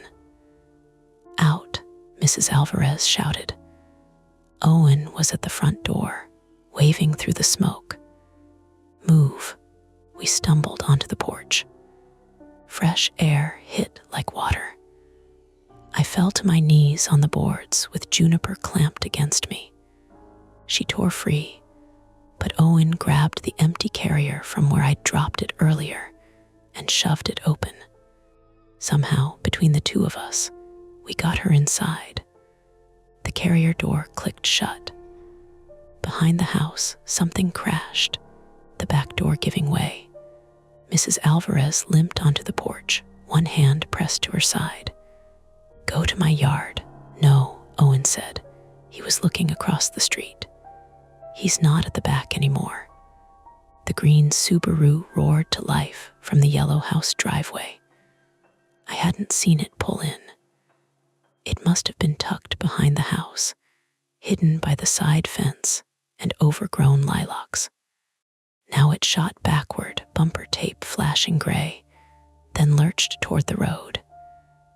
Cal Rusk was leaving, with the equipment, with Owen's phone, with whatever proof made this more than a ridiculous story about screaming chimes.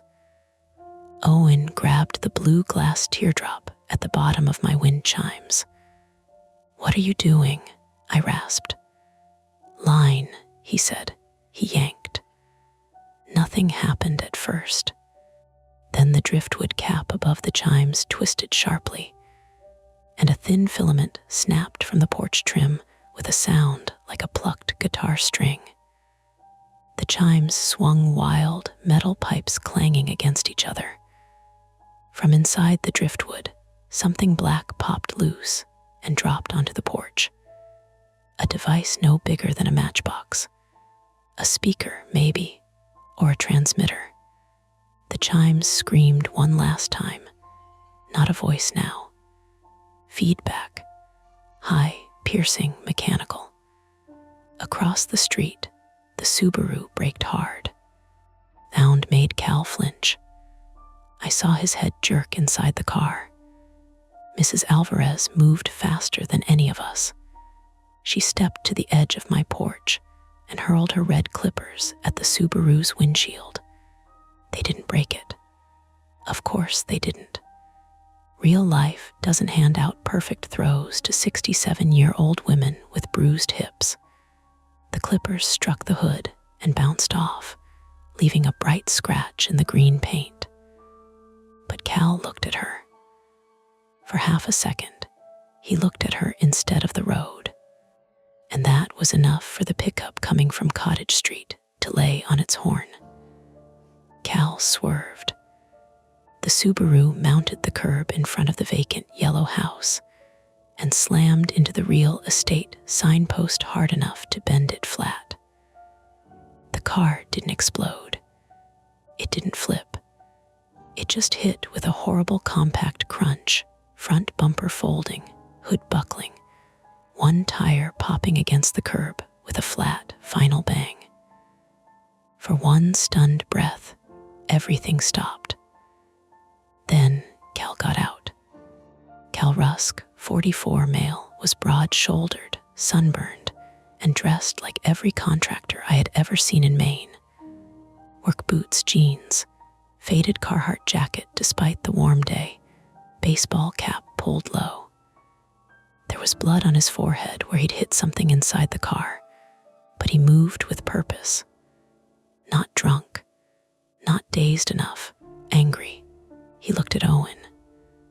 "You stupid little rat," he said. Owen backed up until he hit my porch rail. I still had Juniper's carrier in one hand. My bitten thumb throbbed. Smoke rolled behind me from my front door. Mrs. Alvarez leaned against the railing, breathing shallowly through her teeth. Cal reached into the Subaru. He came out with a crowbar. No movie villain flourish. No speech. Just a man taking a tool from a footwell and walking toward us in broad daylight, while every house on the block suddenly seemed too far away. I heard someone shout from down the street. A neighbor. Maybe the pickup driver. Cal didn't stop. I set Juniper's carrier behind me and picked up the fallen maglite from the porch. Owen said, "Cal, don't." Cal smiled without humor. "You already talked," Mrs. Alvarez said. "Police are coming." "Police are always coming," he said. "That's different from here." He was right, and that made me hate him more. The chimes dangled between us, still swaying. Owen had exposed the black device, but more fishing line ran up into the porch ceiling, threaded through old trim toward the side of the house. Whole setup had been hiding in plain sight above my door for 6 months, or 6 days, or however long Cal had needed to make my own porch sound like a woman begging. Cal stepped onto the first stair. I swung the maglite. I missed his head and hit his forearm. The crowbar dropped one step, clanged, then bounced. Cal cursed and lunged. He caught my shirt at the shoulder and shoved me backward. I hit the doorframe hard enough to see sparks behind my eyes. Smoke wrapped around us from inside the house. Mrs. Alvarez drove her shoulder into his side. He staggered. She cried out immediately, one hand going to her hip, but she didn't fall. Owen Owen grabbed the chimes with both hands and shoved them into Cal's face. Metal tubes clattered against his cheek and mouth. The exposed wire or filament tangled around his cap. Cal swung blindly. His fist caught Owen in the ribs. Owen folded. I came forward with the maglite again. This time, I hit Cal's knee. Not hard enough to break anything, but hard enough to make the joint buckle. He went down on one step, grabbed the railing, and dragged me with him by my sleeve. My scraped palm hit the porch boards. Splinters drove into already torn skin. I screamed then, not from fear, from pain immediate and clean. The sound woke the street. Doors opened. Someone yelled, "Hey." Another voice shouted, "I'm calling 911. A dog barked frantically from Mrs. Alvarez's yard. Footsteps pounded somewhere to my left. Cal tried to stand. Mrs. Alvarez lifted the blue glass teardrop weight from the chimes, still attached by fishing line, and wrapped the line around his wrist. It was not graceful. It was desperate, messy, almost accidental. But the filament tightened when he pulled away. The chimes jerked above him. The line bit into his skin, and the hidden rig in the porch trim snapped apart with a series of tiny cracks. A second black device fell. Then a third. One sparked as it hit the smoky porch boards. Cal froze, staring at the evidence scattered around his boots. That was when the first police cruiser turned onto Ledgelawn Avenue. Not sudden salvation. Too late for that. My house was filling with smoke. My hand was bleeding. Mrs. Alvarez could barely stand. Owen was curled on the steps, gasping. Cal had already done damage that would not reverse just because blue lights arrived. But the sight of the cruiser changed the physics of the moment. Cal ran. He made it 3 steps across the sidewalk before the pickup driver tackled him from the side. Both men hit the grass hard. The crowbar skidded into the gutter.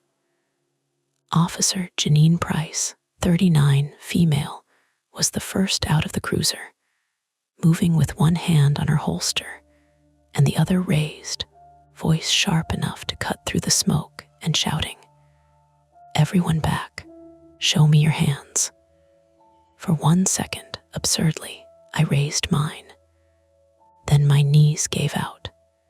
I sat down on my own porch, coughing chemical smoke into my wet towel while Juniper yowled from her carrier, and the wind chimes above me swung empty, their stolen voices lying broken at my feet. Firefighters arrived next. Then another cruiser.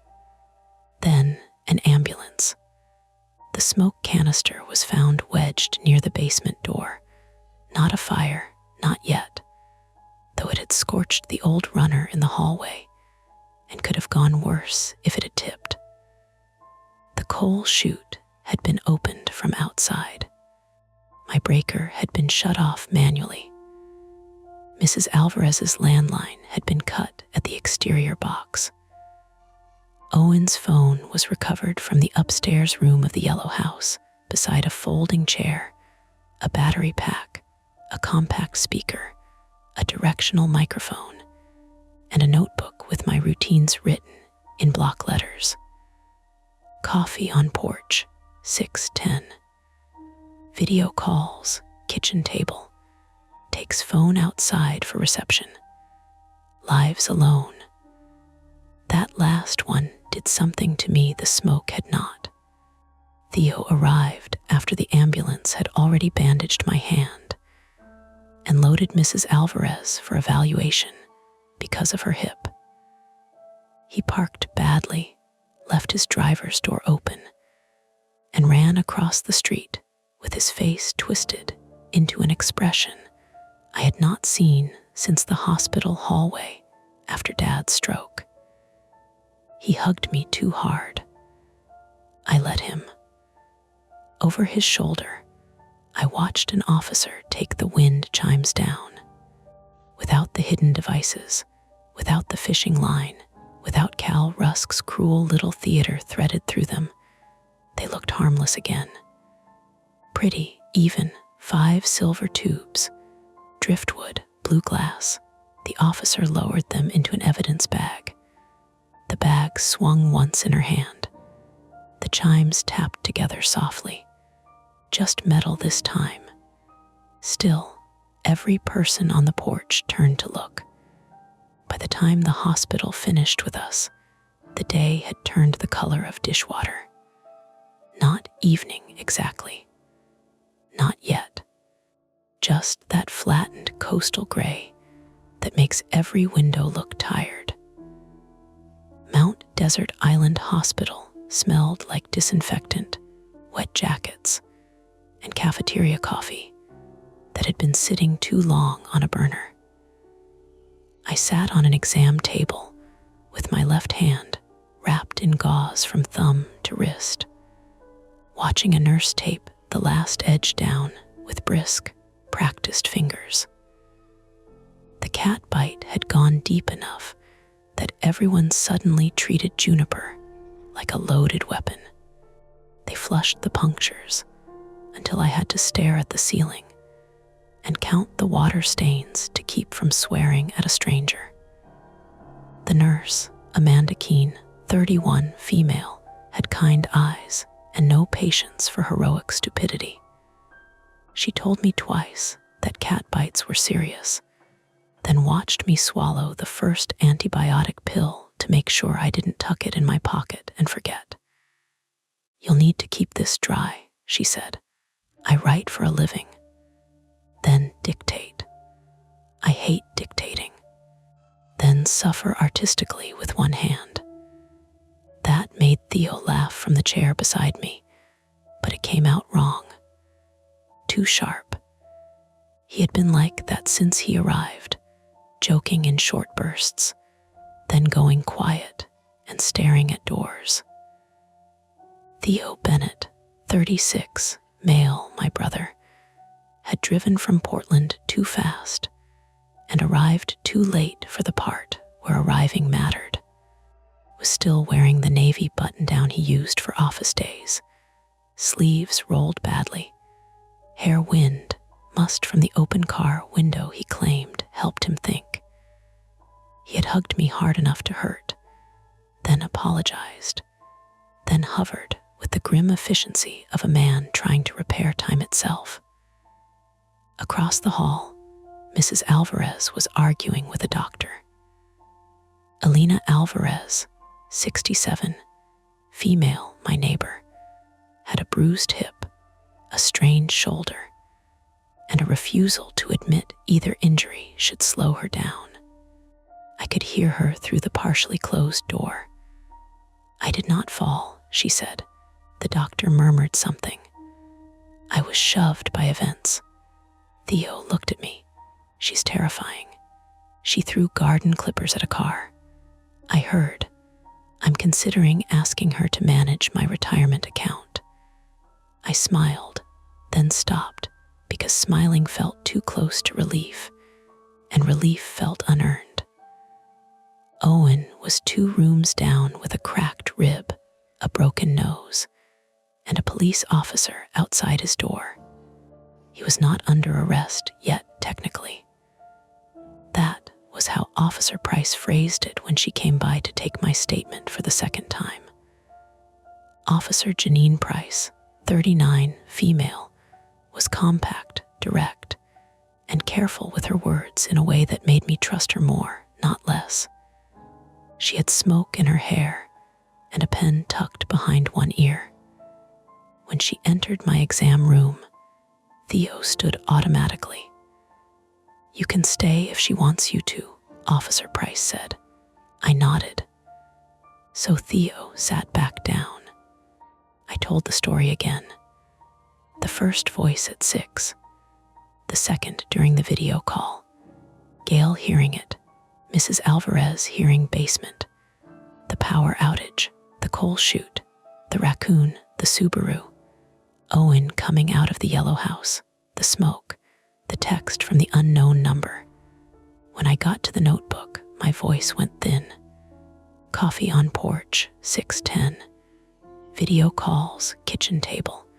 Takes phone outside for reception. Lives alone. Officer Price didn't rush me. She didn't fill the silence with comforting lies either. We recovered the notebook, she said, and the devices. Your doorbell clips uploaded before the Wi-Fi went out. We also have the smoke canister, the cut phone line at Mrs. Alvarez's house, and messages from Mr. Lark's phone. What did they say? Theo asked. Officer Price looked at me first. I nodded again. Enough to establish coordination, she said. Payment instructions. Times. Notes about your schedule. Mr. Lark claims he did not know about the smoke canister or the cut line. Do you believe him? I asked. I believe he is scared, she said. That's not the same thing. That felt fair. It also felt terrible. Cal Rusk had been taken to the same hospital under guard, treated for a scalp laceration and a knee injury, then transported. I didn't see him. That was a mercy, though part of me had wanted to. Not to confront him, not for closure. I wanted to look at his face in ordinary fluorescent light and see if it was possible for someone who had spent days turning my home into a trap to look like a person buying screws at a hardware store. Officer Price told us what they knew so far. Cal had worked intermittently for Harbor County Preservation Trust, not as staff, but as a subcontractor on winterization jobs, cleanouts, and emergency repairs for vacant properties. The yellow house had been one of them. He had access once, then copied the lockbox code before the code was changed. He also knew old houses, old wiring, old coal chutes, and which exterior boxes could be cut without drawing attention. My house, it turned out, had a problem I hadn't known about because the paperwork was buried in an envelope I had never opened. A developer had been buying properties quietly along 3 adjacent streets, using separate LLCs, trying to assemble enough parcels for a boutique rental project that everyone would later pretend was in keeping with the character of the neighborhood. The previous owner of my house had refused to sell. Then he died. Then I bought it. Cal had done occasional work for one of the LLCs, though proving who asked for what would take longer. He says he acted alone, Officer Price said. Theo made a humorless sound. Convenient. Yes, she said. Do you believe him? She paused. I believe people who act alone usually don't use that many moving parts. That was not comfort, but it was useful. By the time we left the hospital, Mrs. Alvarez was walking with a cane she hated and pretending she didn't hate it. Theo drove us back in his car because mine was blocked by fire equipment and police tape. Juniper rode in the back seat in her carrier, wrapped in a towel from the vet clinic. The emergency vet had checked her lungs, cleaned my blood from her paws, and declared her angry but physically fine. She yowled all the way home with the righteous fury of someone who had survived attempted murder and still objected to car travel. Bar Harbor looked almost normal when we returned. That felt insulting. Tourists moved in small, damp clusters near the sidewalks. Someone in a lobster sweatshirt took a picture of a foggy harbor. A man walked past with an ice cream cone despite the weather. Life had not stopped to accommodate my ruined porch, my bandaged hand, the raw place inside my chest where safety used to be. Ledgelawn Avenue was full of vehicles when we pulled in. Police cruiser, fire marshal's truck, a utility van. Mrs. Alvarez's nephew's pickup parked halfway on the grass. My house had its front door propped open, windows raised, fans humming. Low evidence markers dotted the porch like strange little flowers. The wind chimes were gone. That absence hit harder than I expected. For months, they had been nothing. Then terror. Then evidence. Now there was only an empty hook under the porch roof and faint scratches in the paint where the fishing line had rubbed. Mrs. Alvarez stood beside me on the sidewalk, leaning on her cane. "Looks naked," she said. "The porch. The hook." I looked at her. She was pale under her lipstick. "I'm sorry," I said. She frowned.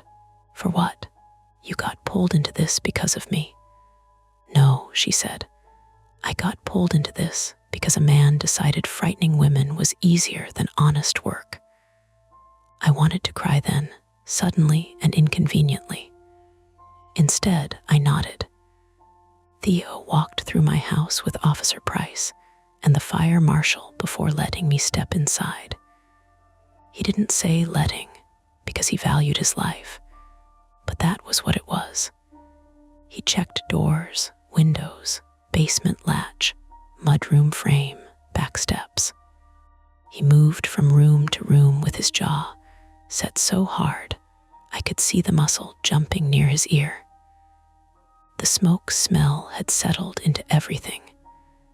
Chemical and bitter. Curtains, rugs, the upholstered chair I never liked, my hair, the papers on the kitchen table. A black scorch mark stained the hallway runner near the basement door, and the old hook latch hung bent from its screws. The basement was worse in my mind than in reality. Firefighters had removed the canister, ventilated the room, and secured the coal chute with temporary plywood. The raccoon was gone, leaving muddy prints and tufts of insulation behind. 4 shiny screws had been bagged. The breaker was back on. Still, when the refrigerator hummed to life, I jumped. Theo heard it. Of course he did. "You're coming to Portland tonight," he said. "I have a house. You have a crime scene. I have a cat. We have doors in Portland. The cat can hate them there." Mrs. Alvarez from the kitchen doorway said, "Go with him." I turned. "You too," she snorted. "I am not sleeping in a man's apartment in Portland." Theo lifted a hand. 2 bedrooms. I do not care if you have a ballroom." "You shouldn't be alone," I said. "Neither should you." That stopped us both. Then she softened just enough to make it worse. "My niece is coming," she said. "And my nephew put a chair under every doorknob like we're in a bad spy movie. I'll be fine for one night. You'll call me, if you call me first." So that became the bargain. I packed badly. Toothbrush, charger, antibiotics, 1 clean shirt, Juniper's food, the blue notebook I used for work, though I knew I wouldn't write. Theo installed a temporary slide bolt on my mudroom door before we left, then another on the basement door, drilling with grim satisfaction, as if screws could answer grief. "Dad would have used the wrong bit," I said. Theo looked at the drill in his hand. Then he laughed. Then he had to sit down on the bottom stair and cover his face. I sat beside him. For a while, neither of us said anything. The house hummed around us. fans upstairs, refrigerator in the kitchen, a police radio outside, Juniper scraping at the inside of her carrier with the persistence of a prisoner filing through stone. "I keep thinking," Theo said finally, "if I'd left sooner. You left when I called. I should have come Sunday. I should have come months ago. I knew you were rattling around in here. That's not how this works. No, no," he looked at my bandaged hand. "You called," he said. I knew what he meant, Dad, the voicemails, the 6 hours. I pressed my good hand against my knee. "I almost didn't. But you did. That was not absolution. It was smaller than that. A fact placed carefully where a wound kept reopening. I took it anyway. Cal was charged that night with burglary, stalking, criminal threatening, assault, reckless conduct with a dangerous weapon, and a list of property crimes that sounded both too serious and not serious enough. Owen gave a statement. His lawyer arrived before midnight. By morning, the story had already become something else in town. Wind chime stalker, one site called it. Theo refused to let me read the comments, which meant I read 3 before he took my phone. People argued about whether I had imagined parts of it, whether Owen was a victim or a criminal, whether developers were ruining Bar Harbor, whether women living alone were foolish or brave or asking for trouble by existing in houses with porches. Gail sent one text. "Gail Mercer, take the week. Do not argue. Also, send me nothing with maritime loneliness in it until you've slept." I cried at that one too. For 3 days, I stayed in Theo's apartment in Portland. Juniper hid under his bed and came out only at night to knock things off shelves. My hand swelled, then slowly improved. Mrs. Alvarez sent photos of her bruises as if they were vacation pictures. Officer Price called with updates, never promising more than she could prove. The LLC denied knowledge. Cal denied being paid to force me out. Owen admitted to installing 2 devices and monitoring from the yellow house, but insisted he didn't know the escalation plan.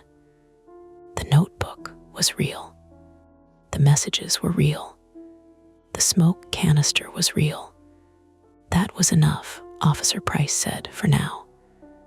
When I finally came home, Theo came with me and stayed the weekend without asking. Mrs. Alvarez had placed a pot of basil on my porch, right under the empty hook. "From your grocery list," she said, "you went into my kitchen. I rescued your cat and fought a man on your steps.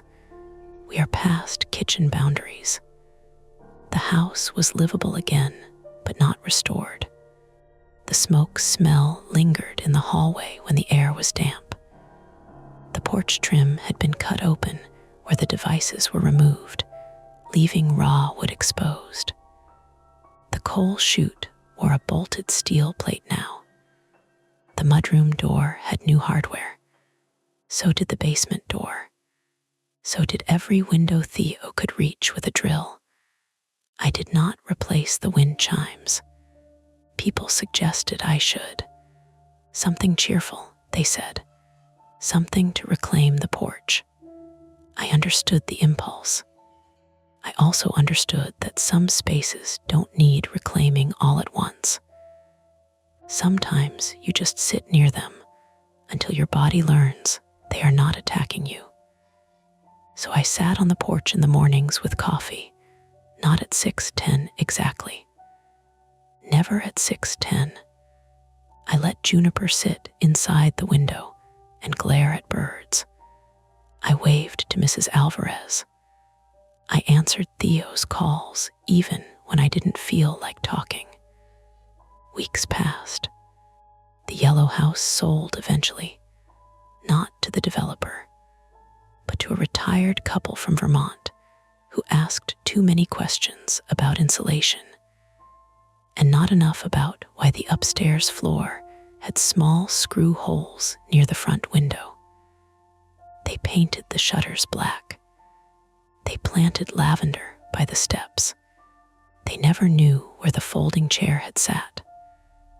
One afternoon in July, the evidence bag with my wind chimes was returned after the initial processing.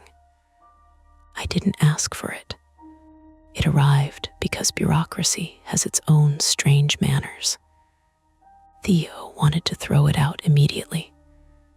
Mrs. Alvarez wanted to smash it with a hammer. I put it in a box in the garage because I could not decide what kind of ending it deserved. That night, long after Theo had driven back to Portland and Mrs. Alvarez had turned off her porch light, I woke to a sound. A tiny metallic tap. I sat up in bed. The house was dark. Juniper slept against my legs, heavy and warm. No wind pressed the windows. No chimes hung on the porch. Tap. I held my breath until my lungs hurt. Then came another sound, softer and closer. Not a voice, not a scream, just metal touching metal. In the morning, I found the source. The box in the garage had shifted on a warped shelf. Inside it, sealed in plastic, the chimes had settled against one another when the old wood contracted overnight. Normal, explainable, barely even interesting. I stood there barefoot on the concrete, listening to the refrigerator hum through the wall and Mrs. Alvarez's sprinkler tick across her lawn. Then I carried the box outside, put it in the trunk of my car, and drove it to the transfer station myself. The attendant asked if there was anything sharp inside. I said no, and for the rest of the drive home, I kept hearing that answer. Not because it was true, because it was. That's it for this nightmare. If you enjoyed it, please like the video, subscribe to Mia Horror Stories, and turn on notifications. It really helps keep the stories alive. And don't stop here. Dive into another one of our videos and keep the fear going.